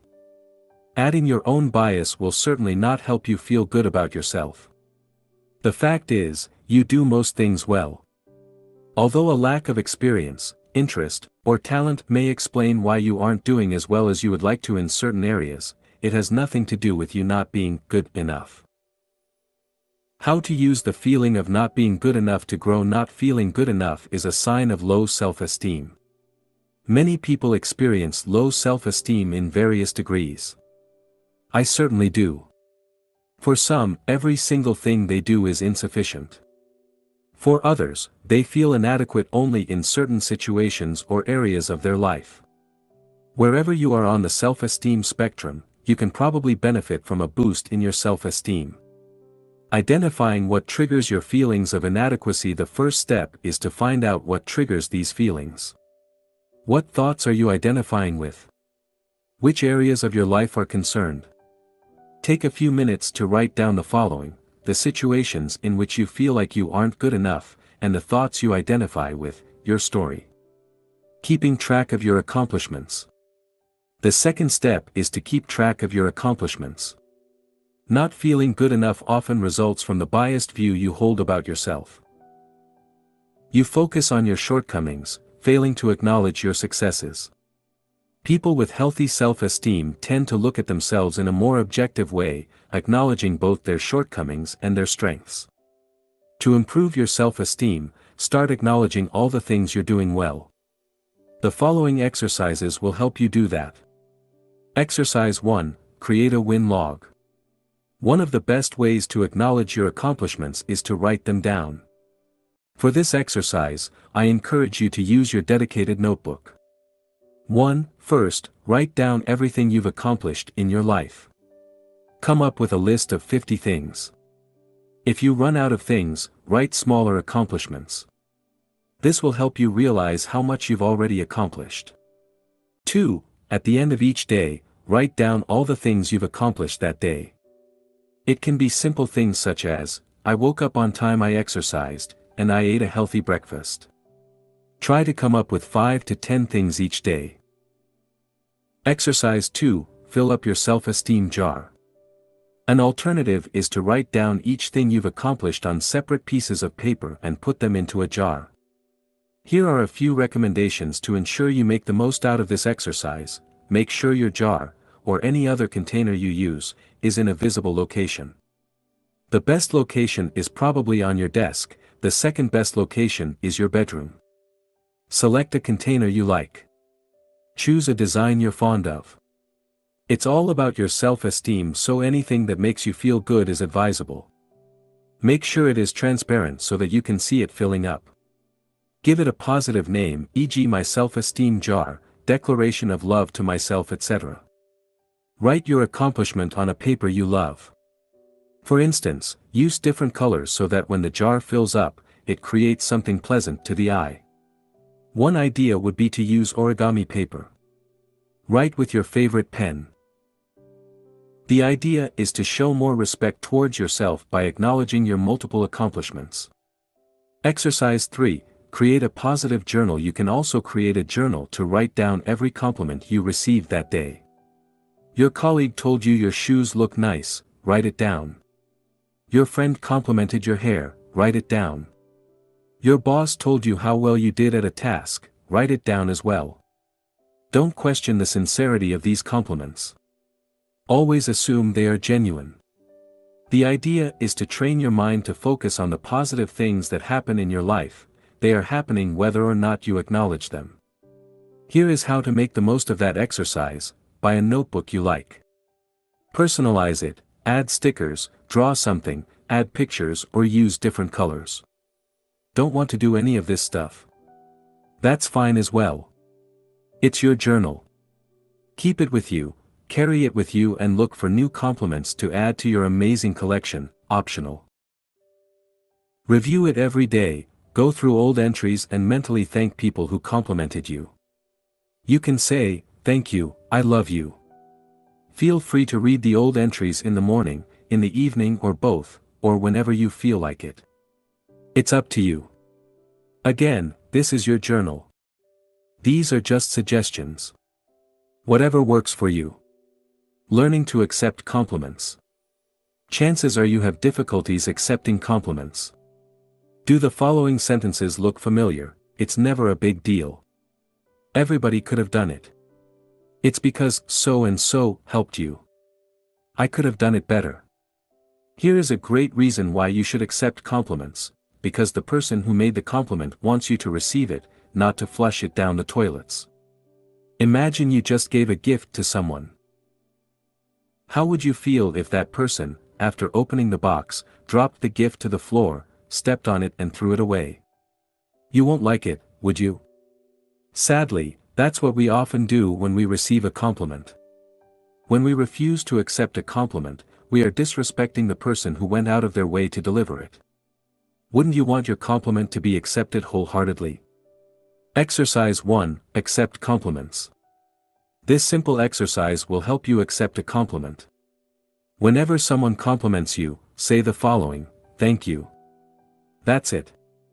There is nothing simpler. No, thank you, but, thank you, you too, or, it wasn't a big deal. Simply say, thank you. Here is how to make the most of that exercise. Say thank you out loud and clearly. You may discover you have the tendency to repress your feelings and end up saying thank you almost mechanically. In fact, you may realize you've never really said, thank you, with all your heart. Let it sink in. Before you start a new sentence, give space for the feeling of gratitude to express itself. Don't downplay the compliment or explain why you're worthy or unworthy of it. Tell it the way you feel it. Show your appreciation by telling the person who complimented you how you feel. You may experience resistance. Many of us have difficulties expressing gratitude, because our pride prevents us from doing so. After all, we're strong and don't need anybody's help or compliments, do we? We don't want to feel vulnerable. If you experience resistance and find the exercise difficult, recognize this is normal. Your ability to accept a compliment can be a good indicator of your level of self-esteem. Practice accepting compliments and allow yourself to feel vulnerable. Accepting you're worthy of compliments will help you boost your self-esteem. Exercise 2, the appreciation game. The purpose of this game is to learn to appreciate things in yourself you didn't previously acknowledge, or like. It will work well if you have a partner you can play the game with on a regular basis. Tell your partner 3 things you appreciate in them and ask them to do the same. Be as specific as possible and don't worry about coming up with big things. Here are some examples. I appreciate that you prepared breakfast this morning even though you were in a rush. I appreciate that you picked up the kids today. I appreciate the way you always listen to my problems after work. To go further, self-esteem is a complex topic. It affects a lot of people and is often misunderstood. Overcoming low self-esteem takes time and effort. If you regularly feel you aren't good enough, I encourage you to refer to the following books.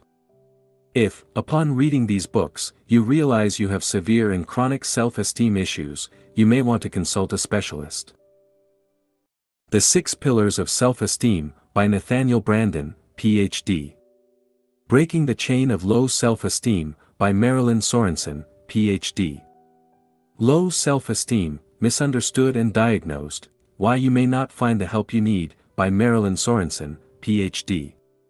Below is a brief summary of some of the main ideas in each book. In his book, The 6 Pillars of Self-Esteem, Nathaniel Branden identified 6 practices, or pillars, of self-esteem you can work on to develop a healthier self-esteem. 1. Living consciously. In Nathaniel Branden's words, to live consciously means to seek to be aware of everything that bears on our actions, purposes, value, and goals, to the best of our ability, whatever that ability may be, and to behave in accordance with that which we see and know.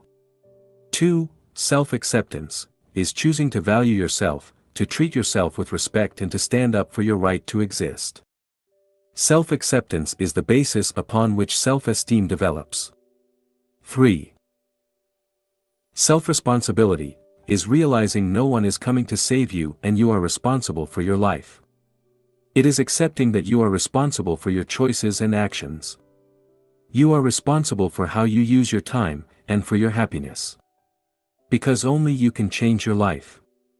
4. Self-assertiveness, means honoring your wants, needs, and values and seeking appropriate forms of their expression in reality. 5. Living purposefully, is to use your powers to achieve the goals you have selected. In other words, it's your ability to set and achieve goals in every area of your life. 6. Personal integrity, is behaving in a way that matches your ideals, convictions, and beliefs. It's when you can look at yourself in the mirror and know you're doing the right thing. In Breaking the Chain of Low Self-Esteem, Marilyn Sorensen provides a great overview of what self-esteem is and how it works. The author explains that low self-esteem stems from the negative perception you hold of yourself, a perception that is largely, if not entirely, based on your negative interpretations of past experiences. This distorted perception of reality leads you to experience fear and anxiety. Your family environment may have played a big part. Perhaps, your parents have repeatedly put you down, making you feel as though nothing you did was ever good enough. You may now firmly believe you are less worthy than others. As a result, you filter everything based on this negative image of yourself. It's as if you were looking at reality through tinted glasses, glasses that discard praise and compliments, remembering only criticisms. The examples in her books will help you understand how self-esteem issues manifest in real life. In addition, Ms. Sorensen provides dozens of practical exercises to help you become more aware of your self-esteem issues and provide you the tool to develop a healthier self-esteem. Action Step. Refer to the exercises in the corresponding section of the workbook, Section 4. How to use your emotions to grow, not being good enough. 21. Being defensive. Our love of being right is best understood as our fear of being wrong. Catherine Schultz, journalist and author. Do you constantly justify yourself? Are you offended whenever someone insults you or disrespects you? There are very specific reasons why you get defensive. By becoming conscious of these reasons, you'll learn a lot about yourself and be able to let go of that desire to defend yourself. First, let's see why you get defensive. Why you get defensive. The need to defend yourself stems from your desire to protect your story, or your ego. Every time your ego is threatened, you are triggered and feel the need to defend it. I believe there are three main reasons why you are triggered. 1. There is part of truth in what you were told. 2. You believe there is part of truth in what you were told. 3. A core belief you hold has been attacked. Note that because we all have different stories, what triggers you might not trigger someone else. 1. There is part of truth in what you were told. Someone mentioned something that is true about you and it hurts. For instance, he or she may accuse you of procrastinating on a certain project. Your inability to accept that truth is the reason you become defensive. When that topic is brought up, it triggers emotional reactions such as anger, denial, or self-criticism. 2. You believe there is part of truth in what you were told. You were told something you believe to be true and feel hurt. In this case, the criticisms you received may be unfounded. Yet, you still feel hurt. Why is that? It's because what you were told confirms the disempowering beliefs you hold about yourself. For instance, let's say you believe you aren't good enough. This belief pushes you to work harder than anybody else. Now, how would you feel if someone accused you of being lazy? You would feel offended, wouldn't you? However, that wouldn't be because you're actually lazy, but because of your belief that you should work harder. 3. One of your core beliefs has been attacked. Someone directly or indirectly attacks one of your core beliefs, and you feel the need to defend yourself. This could be a religious belief, a political belief, or a more general belief about the world or yourself. The more attached you are to this belief, the stronger your emotional reaction will be. Here is a great example: because they believed Donald Trump was evil, some liberals had strong emotional reactions after he was elected president. Some shouted and even became violent. On the other hand, many conservatives were delighted by Trump's victory. How come people can react so differently to the same event? This is because of their core beliefs.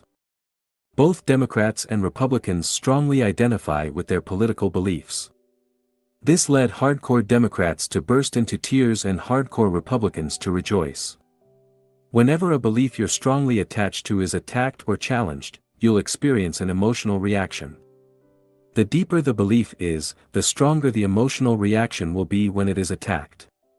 An extreme example would be someone ready to kill anybody who dares to criticize his or her religion.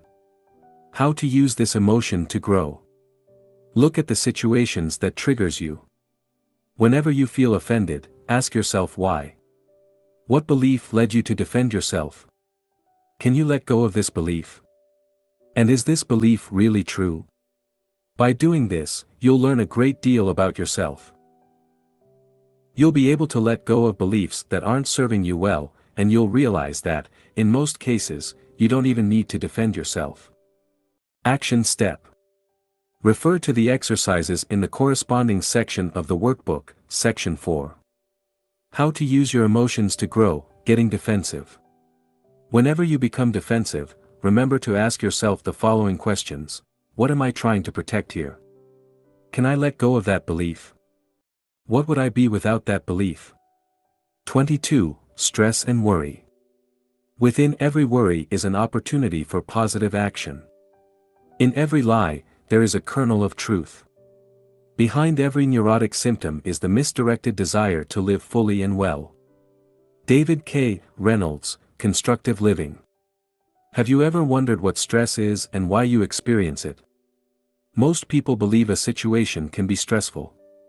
The truth is, stress doesn't exist outside of yourself and, therefore, no situation can be said to be stressful in itself. Yet, my guess is you experience stress on a regular basis. And probably more often than you would like to. Stress alone is responsible for tens of thousands of deaths every year. Stress does more harm than many diseases and leaves countless families grieving the loss of a loved one. This is why it is essential you take active steps towards reducing your stress levels. Taking responsibility for your stress. Stress is something you have some control over and, therefore, must take responsibility for. The more you take responsibility for it, the better you'll be able to reduce it. Stress happens for various reasons and manifests in numerous situations. The traffic jam on your way to work, a business presentation, tensions with your boss, or frequent disputes with your spouse, all constitute potential sources of stress. There are two ways you can reduce stress: by avoiding situations you perceive as stressful, and by becoming better at dealing with stressful situations. We'll see how you can use these methods to reduce your stress levels. How you can use stress to grow. Exercise: make a list of your major sources of stress. Let's look at specific situations that are sources of stress for you. Using the workbook, write down what causes the most stress in your typical week. Come up with at least 10 things. Reframing stress. Emotions arise as a result of your interpretation of events. The mere fact you experience stress, or any other emotion, means you've added your own interpretation to what is happening. Otherwise, you would have a stress-free life. Now, look at your list of stressful situations. For each situation, ask yourself the following questions: is that situation stressful in itself? What do I need to believe to experience stress in that specific situation? What would I need to believe to reduce or remove stress in that particular situation? Let's say you're stuck in a traffic jam and you find it stressful. Is that situation stressful in itself? No, not necessarily. The traffic jam exists and there is nothing wrong with it, per se. What would I need to believe to experience stress in that specific situation? I would need to believe there shouldn't be any traffic jams, and therefore, something is wrong. The traffic jam is a stressful event in itself. I should be where I need to go, instead of being stuck in traffic. I can do something about it. What would I need to believe to reduce/remove stress in that particular situation? I would need to believe that a traffic jam is a normal event like anything else. I don't necessarily have to experience stress just because I'm stuck in traffic. I'm here caught in a traffic jam and I don't need to be there, wherever I want to go, for a while. I can't do anything about it, so I might as well enjoy it, or at least don't stress over it. Dealing with worry. Worry differs from stress as it isn't the result of something you experience in the present, but a concern you have regarding events from the past or events that may happen in the future. You experience stress when you face a stressful situation in the present moment. For instance, a stressful situation would be being stuck in a traffic jam or having your boss yell at you. Worrying would be remembering, past, or anticipating/imagining these stressful situations, future. Interestingly, most of your worries are unnecessary for the following reasons: they happened in the past and there's absolutely nothing you can do about them, or they may happen in the future and you can't control the future. Exercise: make a list of your worries. Make a list of things you worry about, past or future. They may be similar to the things you wrote in the previous exercise. Examples of things you may worry about are your health, your financial situations, your work, your relationships, and/or your family. Now, write at least 10 things you tend to worry about in a typical week. Sorting out your worries. Constant worry results from trying to control events over which you have no control. When you do so, you create unnecessary stress in your life. To deal with stress and overcome chronic worries more effectively, it is essential you learn to sort out worries. An effective way to do this is to separate the things you have control over from the things you have no control over. You can divide your worries into 3 separate categories: 1. Things you have control over; 2. Things you have some control over; and 3. Things you have no control over whatsoever. 1. Things you have control over. This category includes things such as your actions and behaviors. For instance, you can choose what to say and how to say it. You can also decide what actions you'll take to achieve your goals. 2. Things you have some control over. There are things you have only limited control over, such as a competition or a job interview. You can't be absolutely certain you'll win a tennis match, but you do have some control over its outcome. For instance, you can choose to train harder or hire a great coach.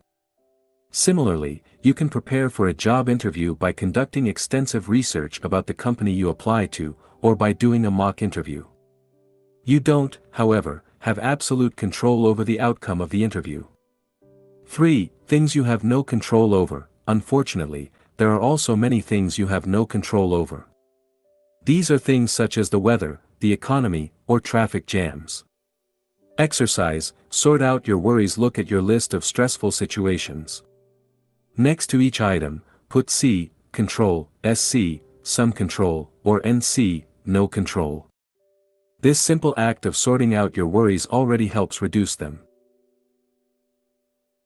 As you identify things you have no control over, you can let go of your urge to worry. Now, for things you have some control over, write down what you could do about it. What concrete actions could you take to alleviate them? For things you have no control over, can you let go of your need to control them and, instead, accept them? Taking 100% responsibility for your stress and worries. What if you had more control over your worries than you believe? Look at the situations you have no control over and ask yourself, if I had control over them, what would I do? What would it look like? And how could I prevent them from happening? Often, you'll realize you have some control over these situations. This can be by changing, reframing, or eliminating them from your life. Let's say you identified traffic jams as something you have no control over.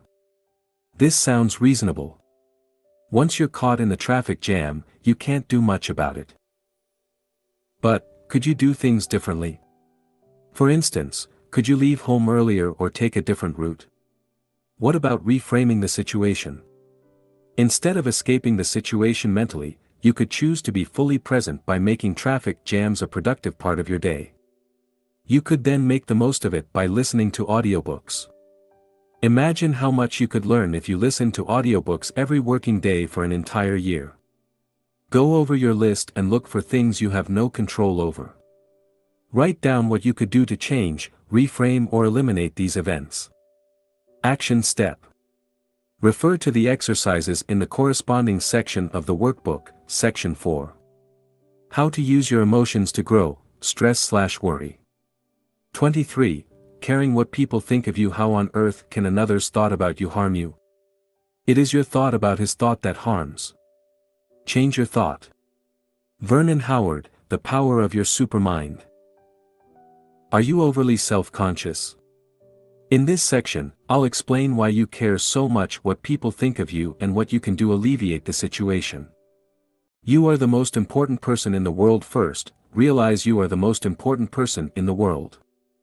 If you don't believe me, remember the last time you felt intense pain. Perhaps it was toothache or surgery, or maybe, you broke your leg in an accident. What were you thinking back then? Were you concerned about the famine in Africa? Did you worry about innocent people being killed in wars in the Middle East? No. The only thing you wanted is for the pain to go away. This is because you are the most important person in the world. Since you must live with yourself 24/7, it is normal to be concerned about your own mental and physical well-being. You have to realize the same goes for every other human on the planet. For me, you're not the most important person in the world, I am. And, from their perspective, so are your close friends, family members, and colleagues. Because you live with yourself 24/7, you incorrectly assume, often unconsciously, people think about you significantly more often than they actually do. In fact, for the most part, people do not care about you. While it may sound depressing, it's actually liberating. It means you don't have to worry so much what people think of you. As the famous saying goes, when you're 20, you care what everyone thinks, when you're 40, you stop caring what everyone thinks, and when you're 60, you realize no one was ever thinking about you in the first place. While you keep track of all your mistakes and awkward moments, nobody else does. People are simply too busy worrying about themselves. In short, people don't keep track of your past failures, read everything you post on social media, remember your awkward moments, think of you very often, or care about you as much as you care about yourself. Not everybody will love you. You care what other people think of you because you want them to approve of you. You assume the best way to do that is to avoid making waves. As a result, you may spend your whole life trying to be the perfect person, hoping to be loved. However, it usually doesn't work. No matter how great you are, some people won't like you. You may try to fix the image people have of you, but that won't work either. People will still see you the way they want to, because of their own values and beliefs. Thus, if you base your self-worth on what people think of you, you'll always be at the mercy of the approval of others. What will happen if they suddenly disapprove of you? Unfortunately, no amount of external approval will compensate for a lack of self-approval. By trying so hard to be loved by everybody, you risk living a dull life in which you're unable to express your personality. You'll end up mimicking your friends, pleasing everybody around you, but forgetting to please the most important person in the world, you. What people think of you is none of your business. You're not responsible for people's thoughts. In fact, what people think of you is none of your business. Your job is to express your personality the best way you can while having the purest intent possible. In short, your responsibility is to do your best to be your true self. Then, people may or may not like you, and either way is fine. Remember, the most influential people such as presidents and statesmen and women are often hated by millions. Therefore, don't make it your personal mission to change people's image of you. People are entitled to their beliefs and values, and they have the right to dislike you. They are free to interpret your actions and behaviors through their own filter. Part of your personal growth is to accept you don't have to be liked by everybody, and finally, you can be yourself. How to use this emotion to grow? Being overly self-conscious means, 1. You have a distorted view of the way people perceive you, and 2. You are attached to a self-image you want to protect. To stop being so self-conscious, you must address these 2 points. 1. Change your interpretation of the way people perceive you to care less about what people think of you. It is essential for you to redefine your relationships with other people. This entails realizing that, in general, people don't care about you, and you don't care about people. Exercise 1. Realizing people don't care. This exercise will help you understand at a deep level, most people are not really concerned about you. Choose one person you know. It might be a friend, an acquaintance, or a colleague. Ask yourself how often you think about that person in your daily life. Now, put yourself in the shoes of that person. How much do you imagine he or she thinks about you during an average day? How much does he or she keep track of what you do or say? What do you think he or she is worrying about right now? Repeat this process with at least 2 more people.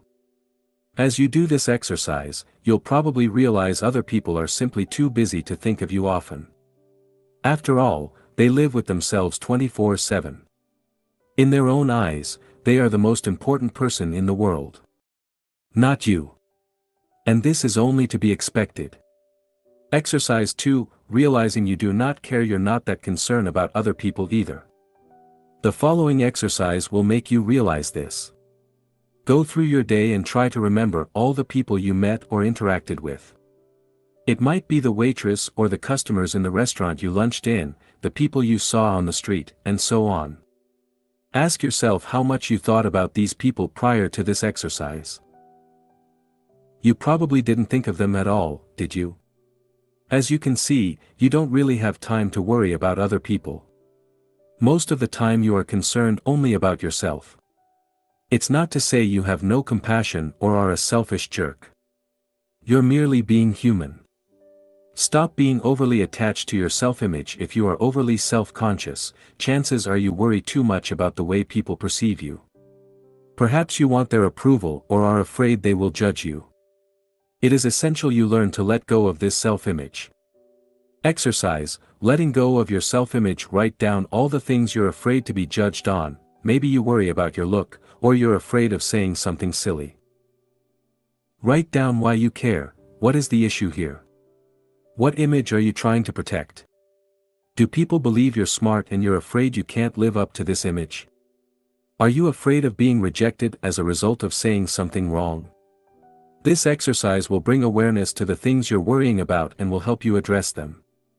In addition, don't forget to complete the exercises mentioned in the section, letting go of your emotions. Finally, remember people will always interpret your words and actions based on their values and beliefs. Therefore, to let your personality shine, you have no choice but to allow them to see you whatever way they wish to. Action step.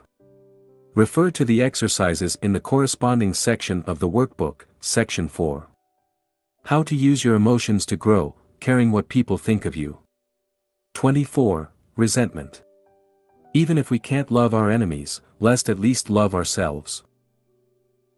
Let's love ourselves so much that we won't permit our enemies to control our happiness, our health, and our looks.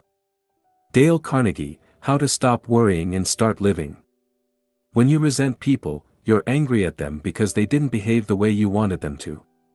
Maybe they broke their promises, or perhaps they didn't give you what you expected from them. Perhaps you believed they owed you something, but they failed to deliver. Resentment often builds up when you fail to communicate effectively with the people you resent. That is, when you didn't tell them you felt hurt, or didn't communicate your needs and wants, assuming they would naturally cater to them. It can also grow when you did express your feelings but can't let go of them and forgive. As Nelson Mandela once said, resentment is like drinking poison and then hoping it will kill your enemies. It just doesn't work. Resenting people. As with any other emotion, resentment will grow in intensity following the formula, interpretation plus identification plus repetition equals strong emotions. You can resent someone for years for a rather insignificant event based on your interpretation of the event, your identification with the story you're telling yourself about it, and/or the number of times you replay the event in your mind. Let's say one of your friends betrayed you by not inviting you to a party. In your mind, your friend truly betrayed you and you deeply resent him for it. You can't stop thinking, how could he do that to me? The thought consumes you for weeks and you decide to cut ties with him. Months later you're still resenting him. Notice that the event in itself isn't upsetting. What creates resentment is your interpretation of the event. Now, is it possible that your interpretation was wrong? What if your friend assumed you wouldn't like the party? What if he thought you were too busy? Sure, he should have at least invited you, but nobody is perfect. If you'd put aside your interpretation and confronted him at the time, maybe things would have turned out differently. The danger of letting resentment build up. Often, what adds fuel to the fire is your inability or unwillingness to confront the people you resent. Instead of this, you keep revisiting in your mind what you think happened. As a result, your resentment grows stronger as time passes. This is especially true if you regularly interact with people you resent. How to use resentment to grow. Resentment occurs when you are unable to forgive and move on with your life. It is the result of being attached to what was in the past instead of focusing on what could be in the future. When you experience resentment, you are provided with an opportunity to learn how to forgive and let go and, more importantly, how to love yourself. Resentment is here to tell you that you must love yourself and value your peace of mind more than anything else. Your peace of mind must become more important than being right, taking revenge, or hating someone else. In short, moving beyond resentment is making a declaration of love to yourself so you can move on, while, at the same time, showing compassion to others. Loving yourself. Paraphrasing Nelson Mandela's words, resentment is a poison you consented to drink. Resentment are the weeds you allow to grow in your garden. When you experience resentment, you believe that something you were legitimately entitled to was unjustly taken from you. For instance, it could be someone else's trust, respect, or love. As a result, you feel as though you've been attacked personally. Resentment will subsist as long as your need for being right and getting even is more important than your peace of mind. It will keep growing as long as you keep feeding the emotion with thoughts of resentment. And it will remain as long as you repress it. That's why it's important you make your peace of mind a priority and learn to forgive others as well as yourself. Loving others. Your ability to release resentment is linked to your level of compassion. The more compassionate you are, the easier it will be to let go of resentment. One important thing to understand is that people always act based on their level of consciousness, or unconsciousness. You may wish someone had acted differently toward you, but if he or she didn't, it's probably because he or she was unable to do so. Thus, rather than saying people are good or bad, it is more accurate to say they are either conscious or unconscious. When they do terrible things to you, it's often because of their lack of consciousness, or the negative emotional state they were in at the time. Sadly, most people are deeply conditioned. Their upbringing leads them to act in a certain way. People often act the same way as their parents, which is why you often hear of people who've been abused by their parents, becoming, in turn, abusive with their children. As Eckhart Tolle wrote in The Power of Now, the mind, conditioned as it is by the past, always seeks to recreate what it knows and is familiar with. Even if it is painful, at least it is familiar. The mind always adheres to the known. The unknown is dangerous because it has no control over it. That's why the mind dislikes and ignores the present moment.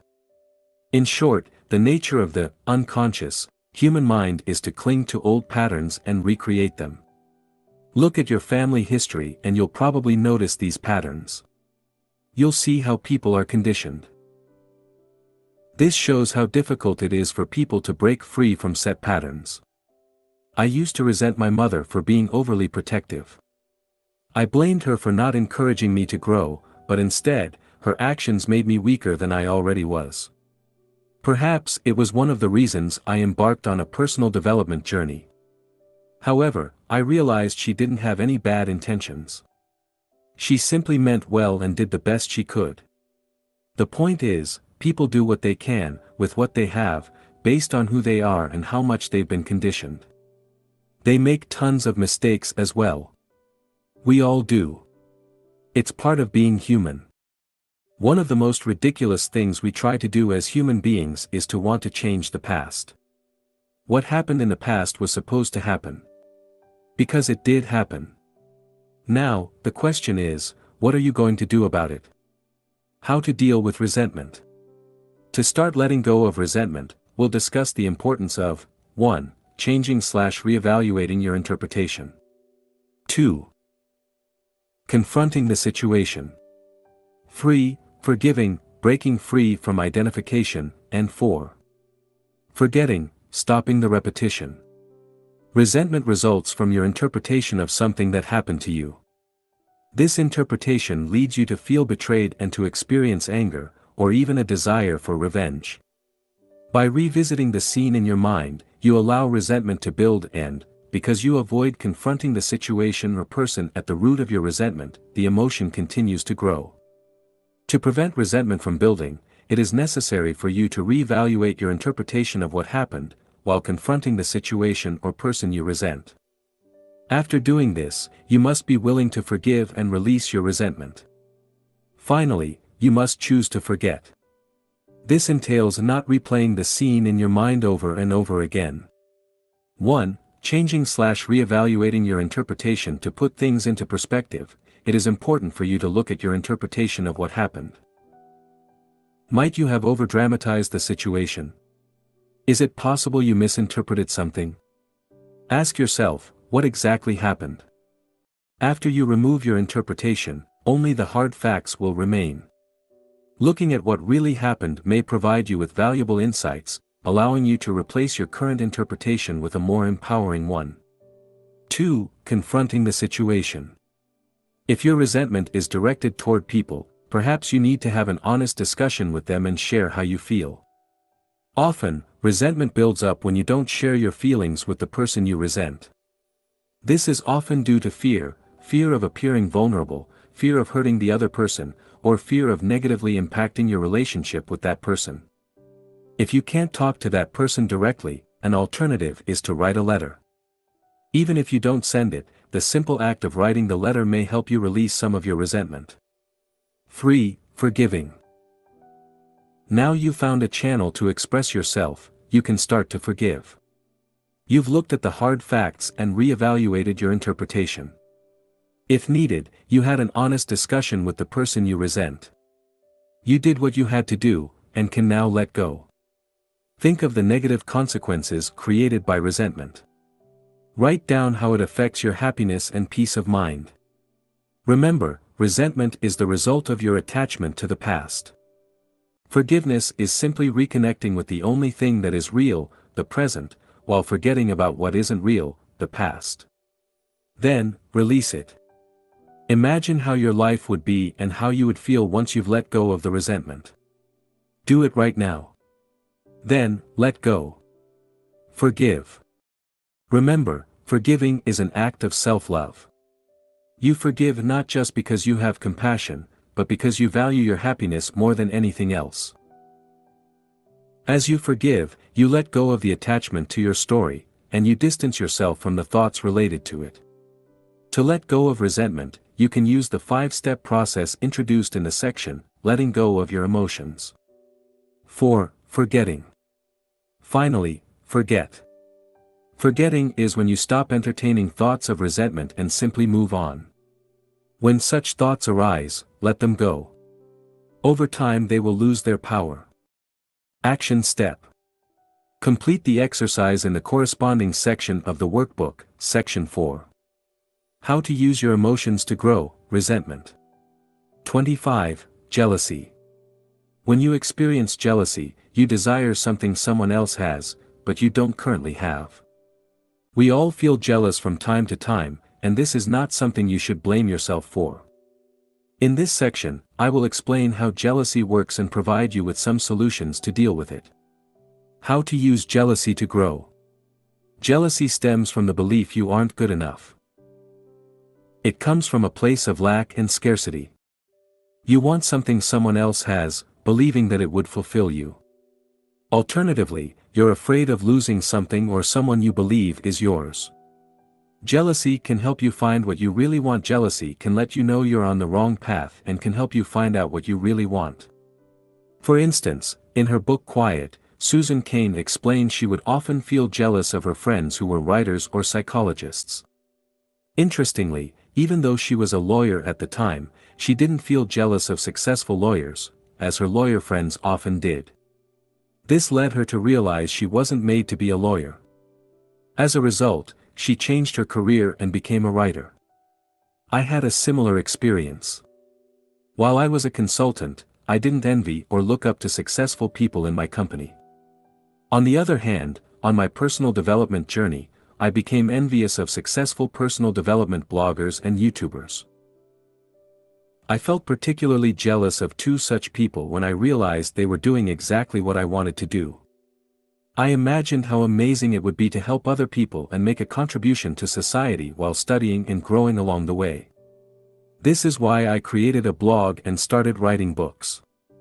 As you can see, jealousy, when properly used, can be beneficial. Exercise, identify who you are jealous of. Write down who you are jealous of.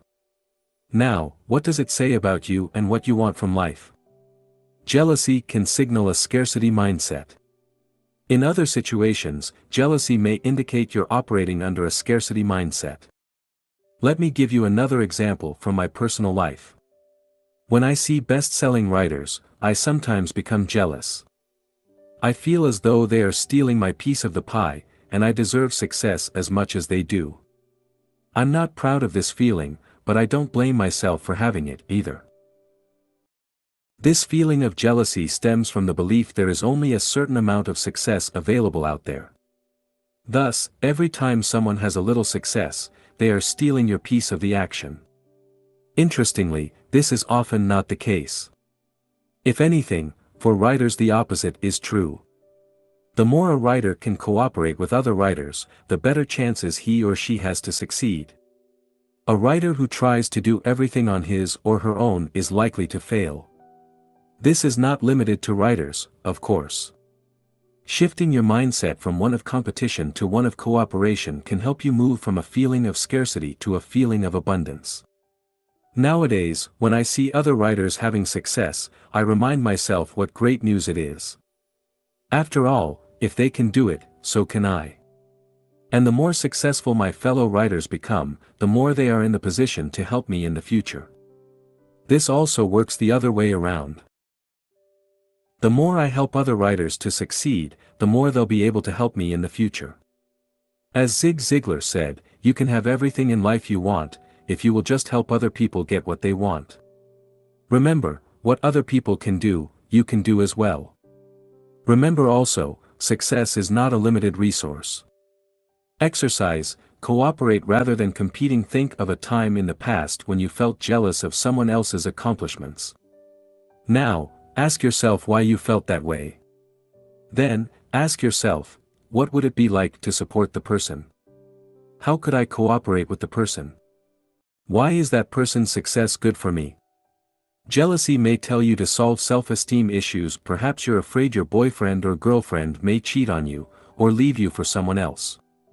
This usually comes from the belief you aren't good enough, and you need your boyfriend or girlfriend to complete you. Unfortunately, or fortunately, the same way you can't control what people think of you or how they behave, you can't control your loved one's thoughts or behaviors either. Often, the very same desire to control your partner is what pushes them further away. While feeling jealous from time to time is normal, if you're excessively jealous, it is essential you look within you. Your insecurities and fears usually come from a lack of self-esteem and from the fear that you can't or won't be loved.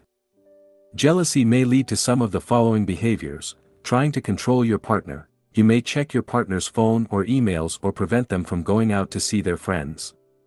Testing your partner to see whether he or she loves you. You may expect your partner to behave in a certain way, and when he or she doesn't, you feel betrayed. This stems from the belief that you shouldn't have to tell your partner what you want or need. He or she should be able to guess.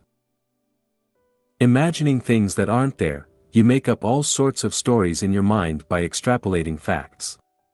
I invite you to refer to the section, Not Being Good Enough, to discover how to develop a healthier self-esteem. Jealousy may signal you to stop comparing yourself with others. One kind of lingering discontent, shared by millions, is the notion that others are happier than they are. I assure you, they are not. If you could only see the secret sorrows of those whose smiles and activities seem to indicate happiness. If you could only see how fervently they wish to be somewhere else, doing something different, being someone other than who they are. Vernon Howard, The Power of Your Supermind. Jealousy often results from comparison with others. It is important to realize this type of comparison is generally as counterproductive as it is biased. Indeed, you seldom compare apples to apples. You look at some of your friends' successes, but you fail to realize this is only part of the picture. While they may seem happy and successful on the surface, it is quite possible they are unhappy or even depressed. The point is, rather than assuming your friends are happier than you are, it is better to assume that you are as happy as they are. Also, guard against looking only at areas in which your friends seem to have it better than you.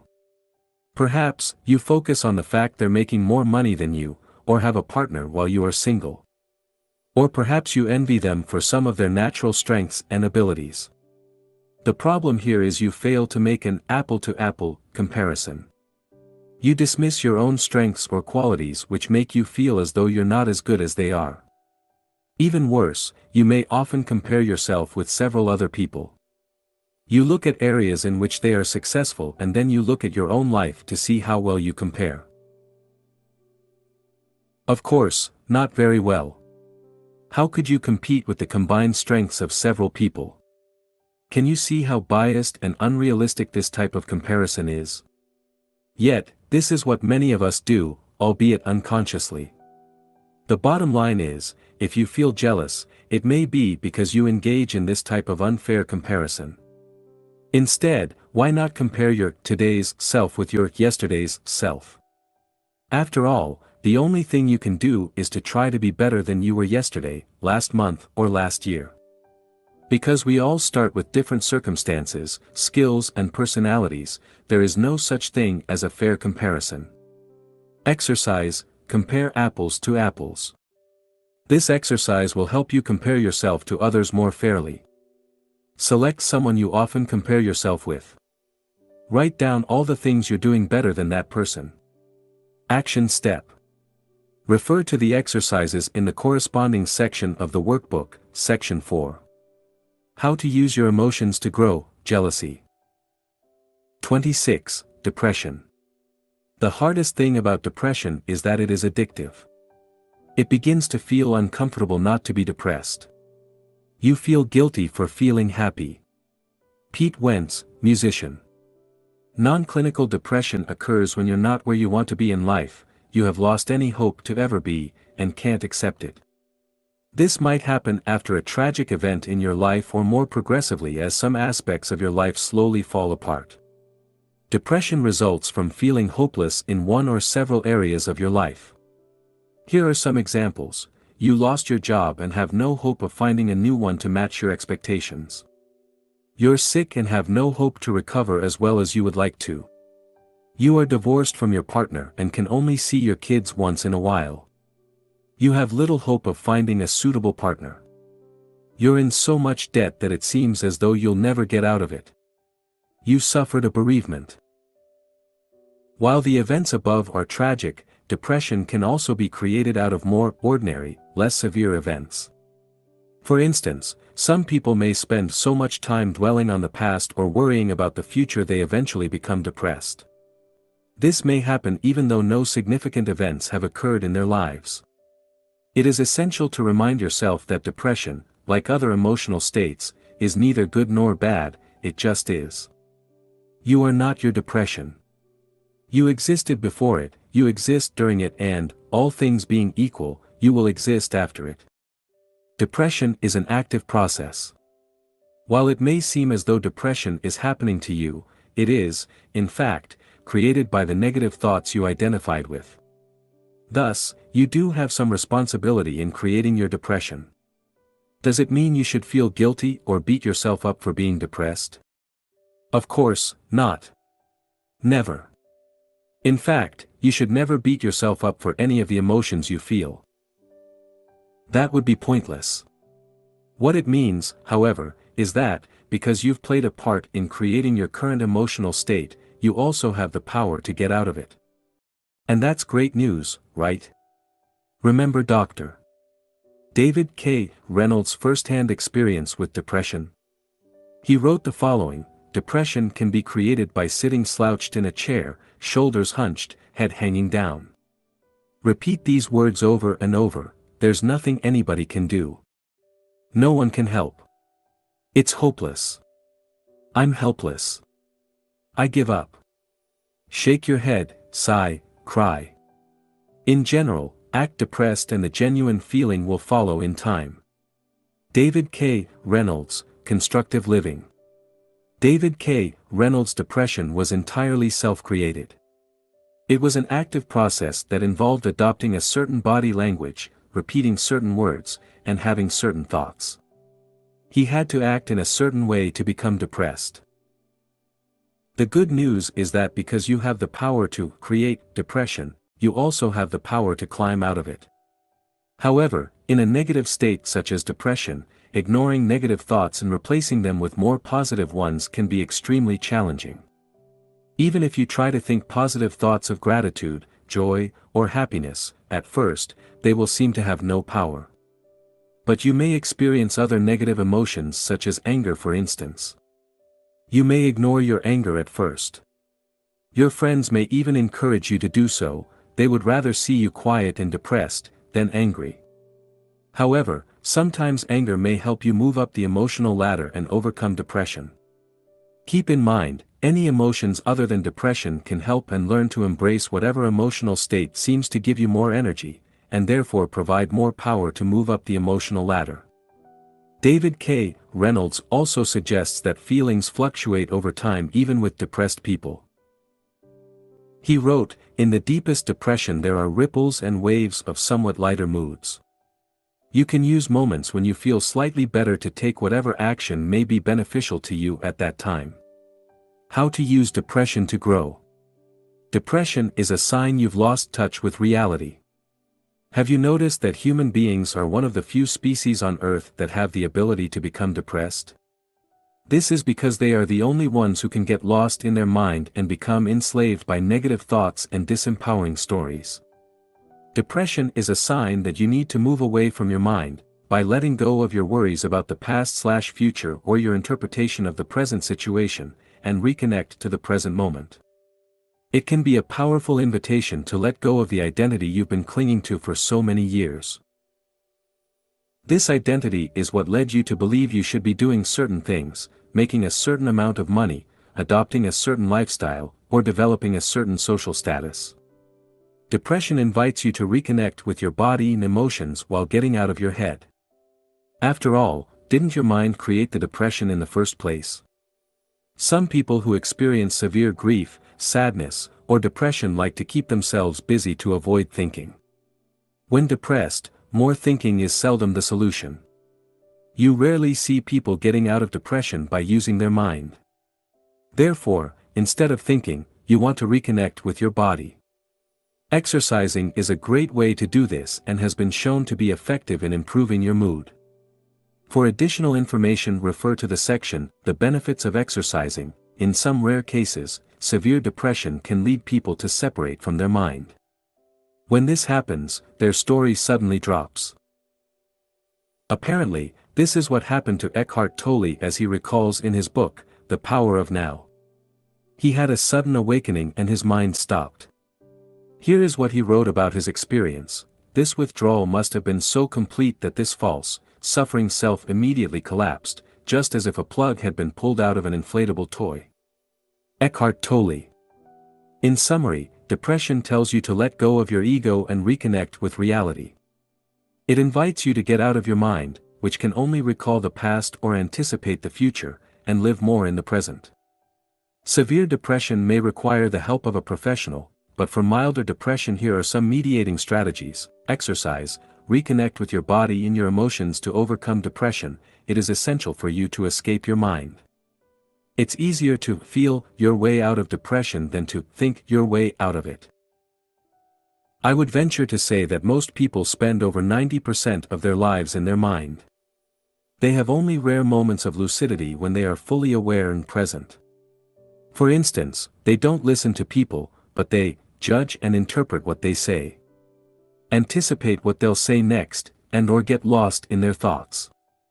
All these things happen at the mind level and show how people are not fully present. Because they either live in the past or in the future, i.e. in their mind, they experience a number of negative emotions. Below are some of the things you can do to reconnect with your body and your emotions. Exercise. As previously discussed, exercising is a great way to calm your mind and connect with your body, and it has a positive effect on your mood. Meditate. Meditation is an effective way to observe your mind and stop identifying with your thoughts so heavily. Meditation is simply a tool to help you reconnect with reality by observing thoughts, emotions, and sensations instead of getting lost in your mind. Activity. Getting busy allows you to avoid excessive thinking. Instead of feeding your depression with constant negative thoughts, concentrate your attention on something else. Focus on others. As mentioned in Dale Carnegie's book, How to Stop Worrying and Start Living, Alfred Adler used to say to his melancholia patients, "You can be cured in 14 days if you follow this prescription." Try to think every day how you can please someone. Whether or not it is accurate, focusing on others can certainly help you forget about your own issues and focus on something more positive. Unfortunately, when you feel depressed, you won't want to do any of these things. However, as you start moving and start keeping yourself busy, your situation will gradually improve, and it will become easier and easier. Thus, it is important to take things just one step at a time. Action step. Refer to the exercises in the corresponding section of the workbook, Section 4. How to use your emotions to grow, depression. 27. Fear/discomfort. Life always begins with one step outside of your comfort zone. Shannon L. Alder, inspirational author. Whenever we try something new, we experience anxiety. We are afraid of the unknown. This is why we like to maintain our daily routine and stay within our comfort zones. From our brain's point of view, this makes perfect sense. If our current habits allow us to be safe and avoid any potential threat to our survival, or the survival of our ego, why bother changing them? This explains why we often keep the same routine, or have the same thoughts over and over. It is also why we may experience a lot of internal resistance when trying to change ourselves. Thus, when we try to move beyond our comfort zones, we experience fear and distress. Now, do we want to stay in the same place most of our lives and avoid taking any risks, or do we want to pursue our dreams and see what we are truly capable of becoming? We have to remember, most of our fears are a threat only to our ego, not to our survival. Generally, they aren't physical threats, but imaginary ones. If we play it safe, we risk missing out on life, and we may regret it later. Below are common fears you may experience: fear of rejection. You're afraid of being rejected. This may be physical rejection from a specific group, but it is generally more subtle. For instance, you may be afraid of making a comment people could disapprove of, asking someone out and being turned down, or sharing your work and being criticized for it. Fear of failure. You're afraid of failing. This usually comes from the deepest fear of not being good enough, i.e., you are afraid of being ridiculed and believe that failure will erode your self-esteem. Fear of loss. Human beings have an aversion to loss, which is why we are often more motivated to prevent a loss than to secure a gain. Fear of disturbing. You're afraid of disturbing people. Perhaps due to the belief you're not important enough. As a result, you may feel reluctant to affirm yourself for fear of appearing selfish. Fear of success. You're afraid of success. You may worry you won't be able to sustain it with all the added pressure on your shoulders. How to use fear to grow. The fear of doing something new is often a sign you should go ahead and do it anyway. This indicates a great opportunity for personal growth. Fear, as with any other emotion, only exists in your mind. This is why we often realize what a fool we've been after we've completed something we were initially wary of starting. People who end up reaching their wildest goals often do so because they are willing to leave their comfort zone. Over time, they learn to be comfortable with the uncomfortable. Picture one thing you were once afraid to do, that is now no big deal for you. For instance, I bet you were scared the first time you drove, or on your first day at work. Now, didn't you get used to it? The truth is, people have the formidable ability to learn. The key is to grow accustomed to experiencing discomfort once in a while. By not facing your fears on a regular basis, you will greatly limit your potential for development. Staying inside your comfort zone can also erode your sense of self-esteem as, in the back of your mind, you know you're not doing what you're supposed to do. There is a law in nature: things either grow or die. The same goes for human beings. When humans don't move beyond their comfort zone, they start dying inside. Don't let that happen to you. As Benjamin Franklin said, some people die at 25 and aren't buried until 75. Make sure "some people" doesn't include you. Taking action. The first step to move out of your comfort zone is to realize even the most successful people on earth feel fear. Courage is not the absence of fear, it is taking action despite the fear. Courage is realizing fear is not going to go away and doing what you want to do anyway. Without fear, there is no courage. As you face fear on a regular basis, you cultivate courage and turn it into a habit. You don't need to avoid fear or numb yourself to it before you can take action. Instead, you must accept the fact that fear won't go away and get used to it. Then, you must decide to take action. Exercise. Move out of your comfort zone. To start moving out of your comfort zone, you can ask yourself, what is the one thing I should be doing, but fear has made me procrastinate over? Once you do that one thing, you'll likely experience a sense of pride and of being alive. This is a sign you're on the right track. See it as the reward your brain gives you for moving beyond your comfort zone. Action step. Refer to the exercises in the corresponding section of the workbook, Action 4.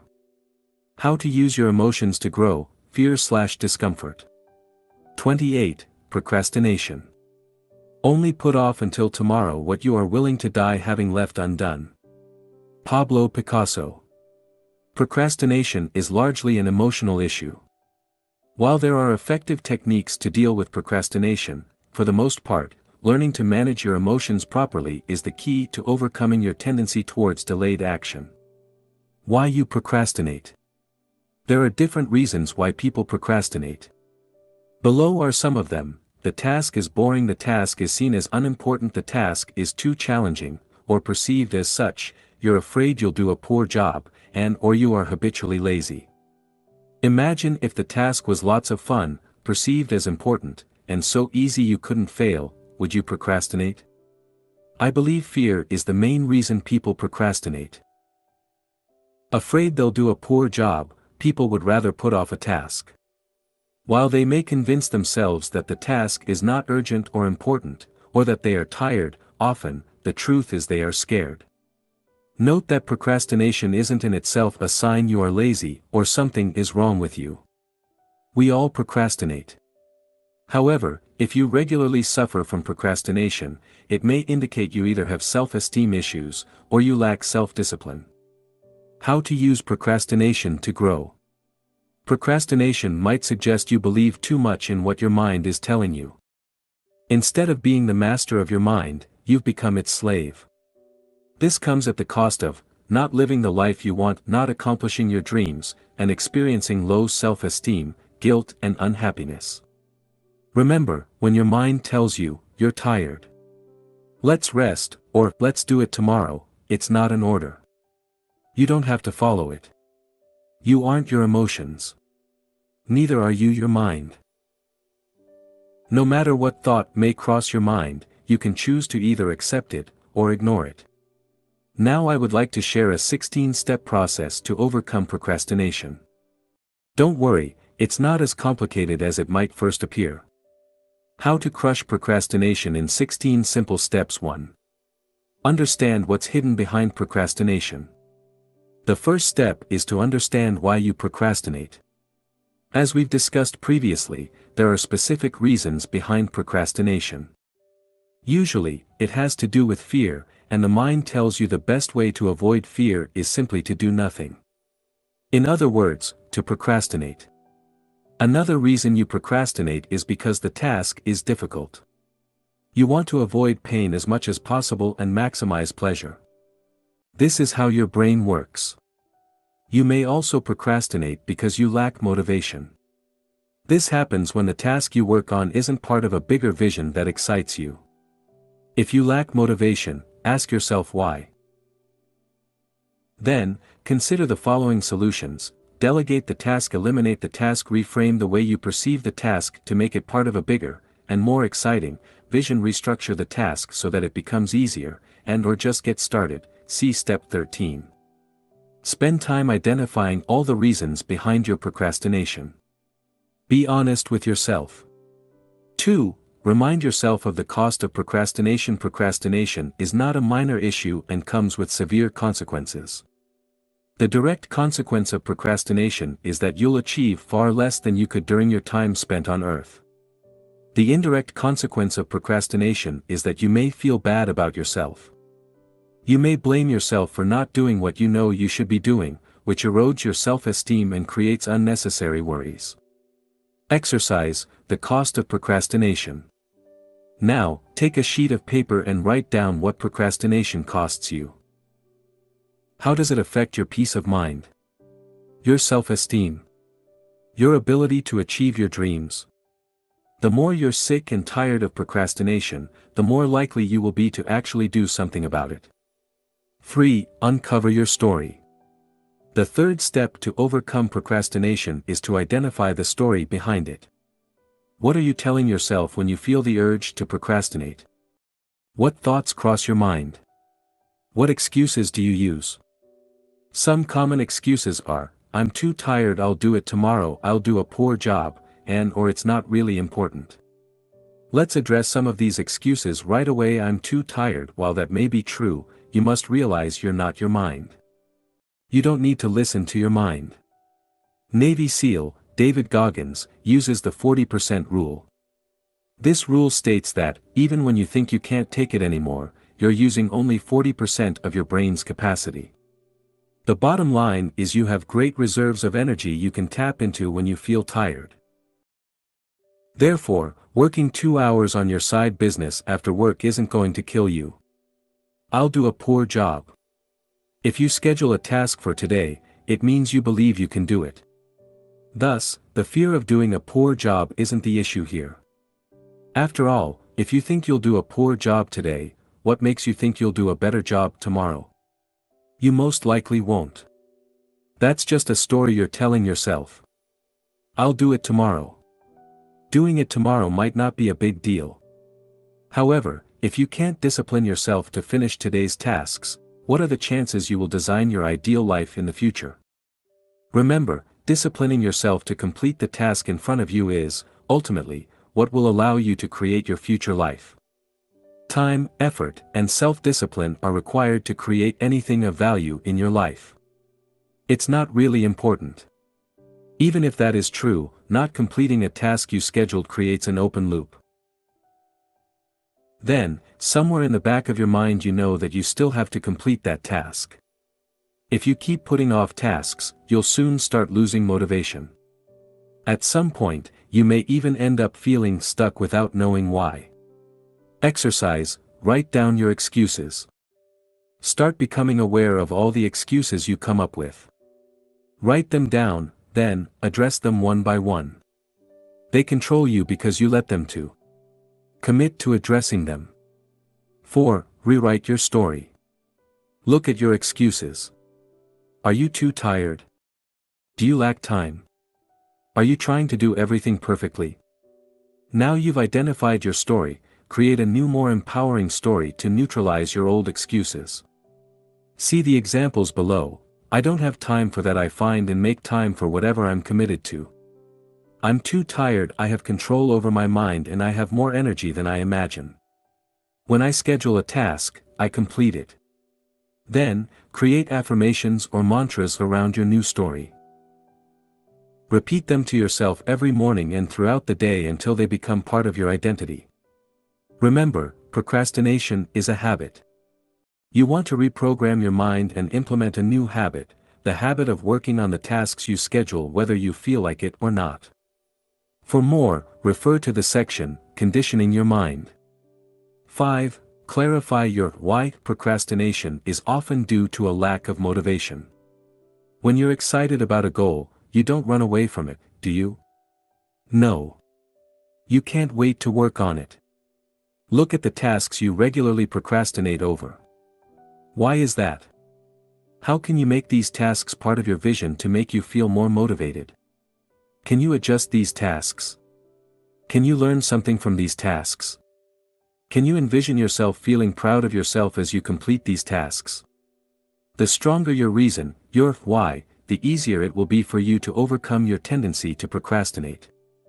6. Identify the ways you distract yourself.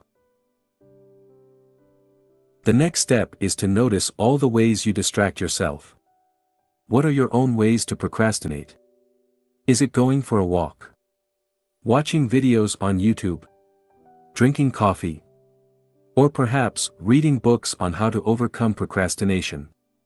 Unless you're aware of all the ways procrastination manifests in your life, you'll have a hard time overcoming it. Exercise, make a list of all the ways you procrastinate. Take a couple of minutes to write down all the way you procrastinate using the free workbook. 7. Stay with the urge. As you feel the urge, stay with the emotion. How do you feel? Allow yourself to feel the emotion. Don't judge yourself. Don't blame yourself. Just accept what is. As you do so, you'll gain more control of your mind. Refer to the chapter on letting go of your emotions for more information. 8. Record everything you do to assess your productivity and gather insights on ways you procrastinate. record everything you do in a notebook. Do it for 1 week. Each time you switch from one activity to another, write it down. Make sure you write how much time you spend on each task. By the end of the week, you'll know how much time you spend doing real work and how much time you spend distracting yourself. Be careful, you might be shocked. 9. Set a clear intent behind everything you do before working on a task. Make sure you know exactly what needs to be done. Ask yourself, what am I trying to accomplish here? What will the end result look like? This way, you'll avoid giving your mind room to create excuses. 10. Prepare your environment. Your mind doesn't like what's difficult. It wants things to be easy. Thus, make sure you remove any friction or obstacle so you can work on your task immediately. For instance, if you want to run, have your running gear ready next to your bed so you can go run right after you wake up, after a full warm-up first, of course. For computer-related tasks, remove all distractions from your desk and make sure you can access all the files you need immediately. 11. Start small. Instead of putting a lot of pressure on yourself, why not start small? Rather than writing 2 pages of your manuscript, maybe you can write 1 paragraph. Rather than exercising for 1 hour, why not start with 5 minutes? Making your task smaller will help you overcome procrastination. Not only that, but it will also allow you to build momentum. So, whenever you have an option, make sure you start small to reduce the pressure. 12. Create quick wins. Facing daunting tasks every day will set you up for failure and kill your motivation. Learn to chunk down your tasks and set small milestones, ones you can achieve easily. This will allow you to form the habit of completing your tasks 100%. Increase your self-esteem as you accumulate quick wins, and reduce the urge you have to procrastinate. Set small goals every day and accomplish them consistently for a few weeks. By doing so, you will increase your self-esteem and be better equipped to complete challenging tasks in the future. Remember, getting things done is a habit, and as with any other habit, it can be practiced and learned. 13. Just get started. Often, when you start working on a task, you'll enter what is called the flow, and things become effortless. In these instances, you become so focused on your task motivation will no longer be an issue. The best way to enter a flow state is by getting started. To make it easier, decide to work on a task for only 5 minutes and see what happens. Remove any pressure or desire to perform well and give yourself permission to do a poor job. You'll often end up working on the task for a lot longer than originally planned. Notice that the more attention your task requires, the more likely you are to enter the flow quickly. In addition, you can use the 5-second rule introduced by Mel Robbins in her book, The 5-Second Rule. This rule states that you only have a 5-second window to take action before your mind talks you out of it. For more on the 5-second rule, refer to the section, Conditioning Your Mind.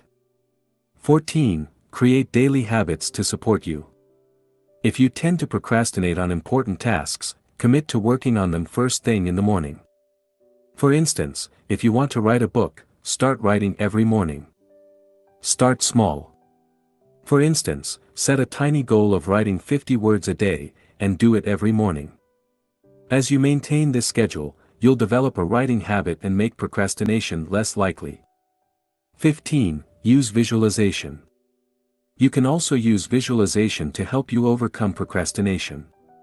Below are 2 specific ways to do so. 1. Visualize yourself doing the task. See yourself turning on the computer, opening the file and writing. Imagine yourself putting on your running shoes and going for a run. This type of visualization has been shown to increase the likelihood you work on the task. Try it out. 2. Visualize yourself having completed the task. How would you feel once the task is done? Liberated? Happy? Proud? Now, feel as you would feel if you had completed your task.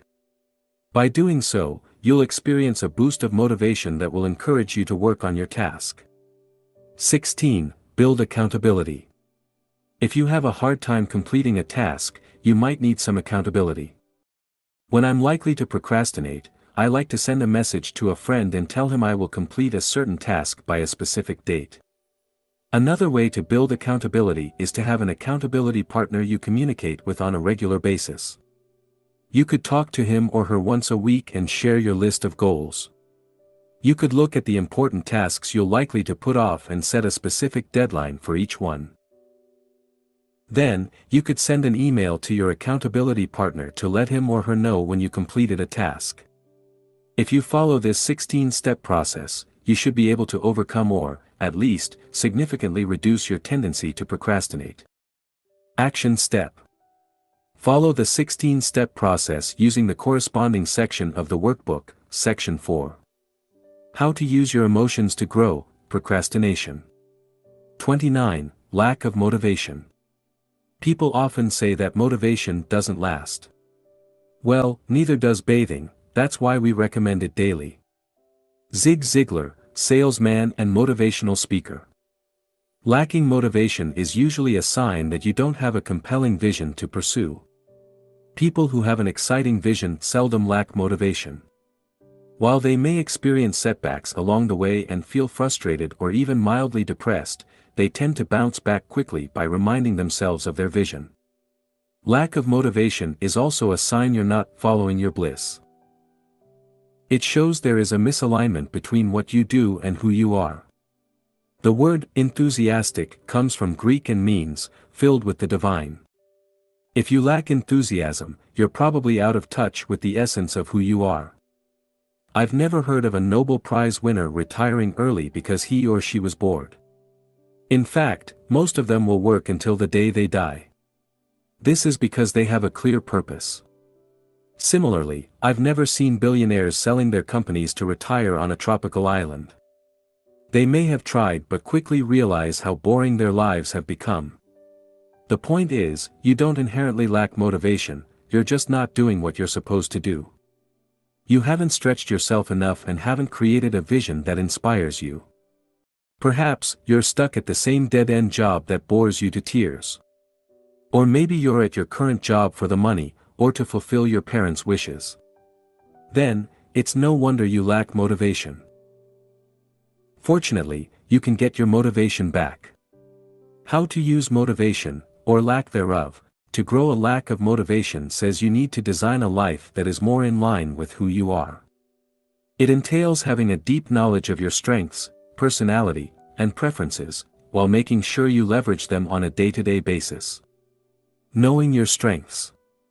When you spend most of your day doing things you suck at, how do you feel? Probably, not very motivated. Sadly, many people are stuck in jobs that do not allow them to use their strengths. As a result, they keep struggling, and keep wondering if their fate is to suffer the same way for the next 40 years. I've experienced firsthand the difference between working at a job you suck at, and working on something you love and feel good at. I can attest that the level of motivation and energy you have when you do what feels right to you can be extraordinary. Have you noticed you tend to like the things you're good at? You may not necessarily enjoy the task in itself, but receiving positive feedback gives you a sense of pride and make you feel good about yourself. Now, if you were constantly reminded what a poor job you're doing, would you still love that same task? The point is, there are things you are good at as well as things you enjoy doing. Once you identify the tasks you're good at and spend as much time as you can on them, you'll feel more motivated. You may even find yourself enjoying tasks you would never have imagined simply because you're good at them. To be able to focus on your strengths, you may have to redesign your current job description, change jobs within the same company, or change your career altogether. Remember, if every second of the day is a struggle, you're probably not doing what you're supposed to do. You have strengths and your job is to find them. Knowing your personality. This is somewhat related to the previous point since your personality partially determines what you're good at.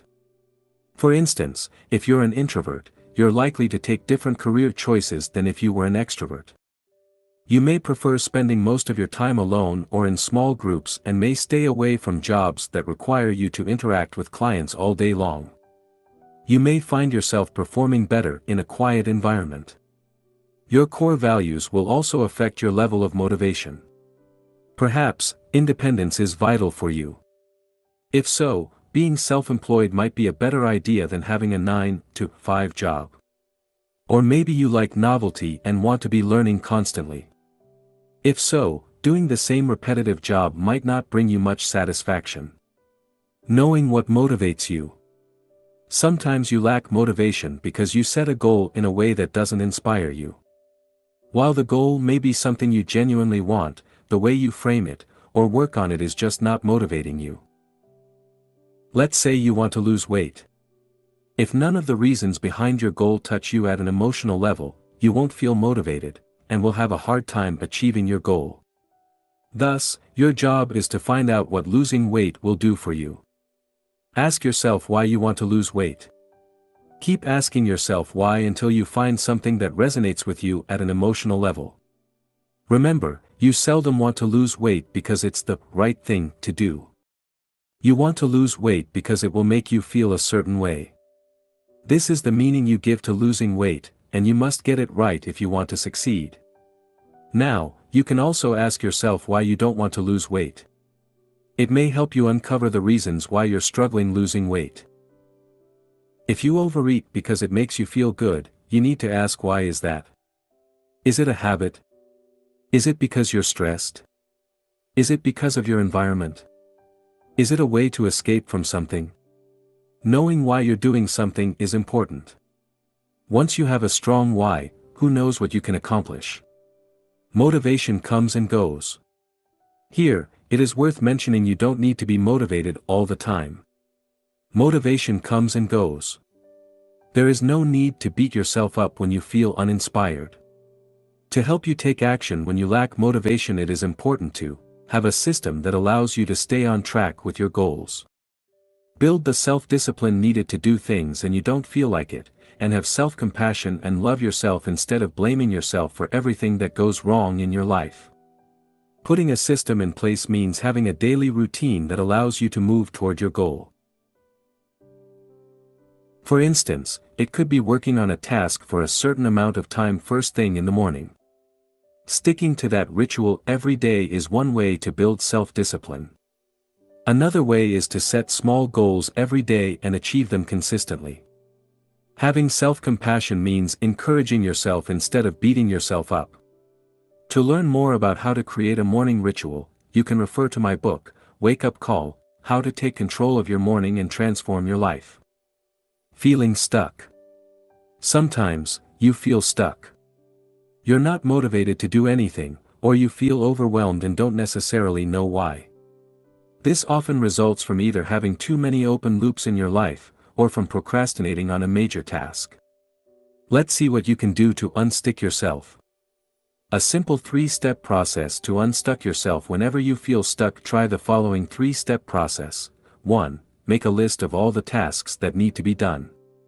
2. Identify one task you've been putting off. 3.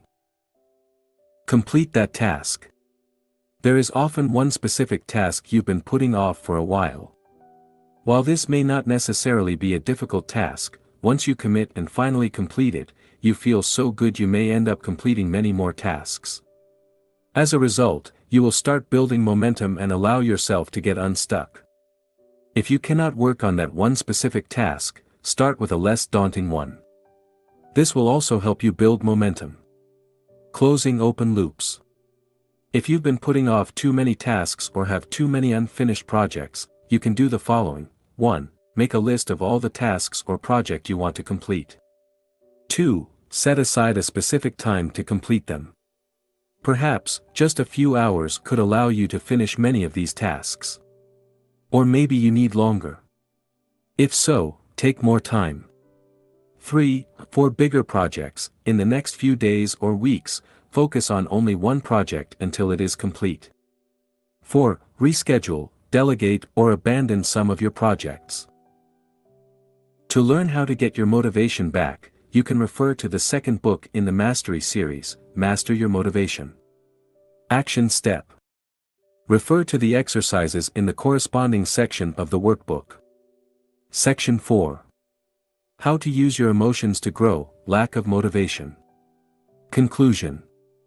Thank you for purchasing this book. My sincere hope is that it helped you make sense of your emotions and gave you the tools you need to start taking better control of them. Remember, the quality of your emotions determines the quality of your life. Therefore, learning how to change yourself and your environment to experience more positive emotions is essential for your well-being. Let's face it. You'll keep experiencing negative emotions throughout your life, but, hopefully, each time you'll remind yourself that your emotions are not you and will learn to accept them as they are before letting them go. You're not sad, depressed, jealous, or angry, you are what witnesses these emotions. You are what remains after these temporary feelings fade away.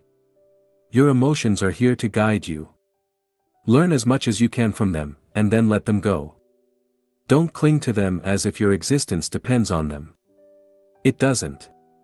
Don't identify with them as though they define you. They don't. Instead, use your emotions to grow and remember, you are beyond emotions. How could you not be? They come and go, but you stay. Always.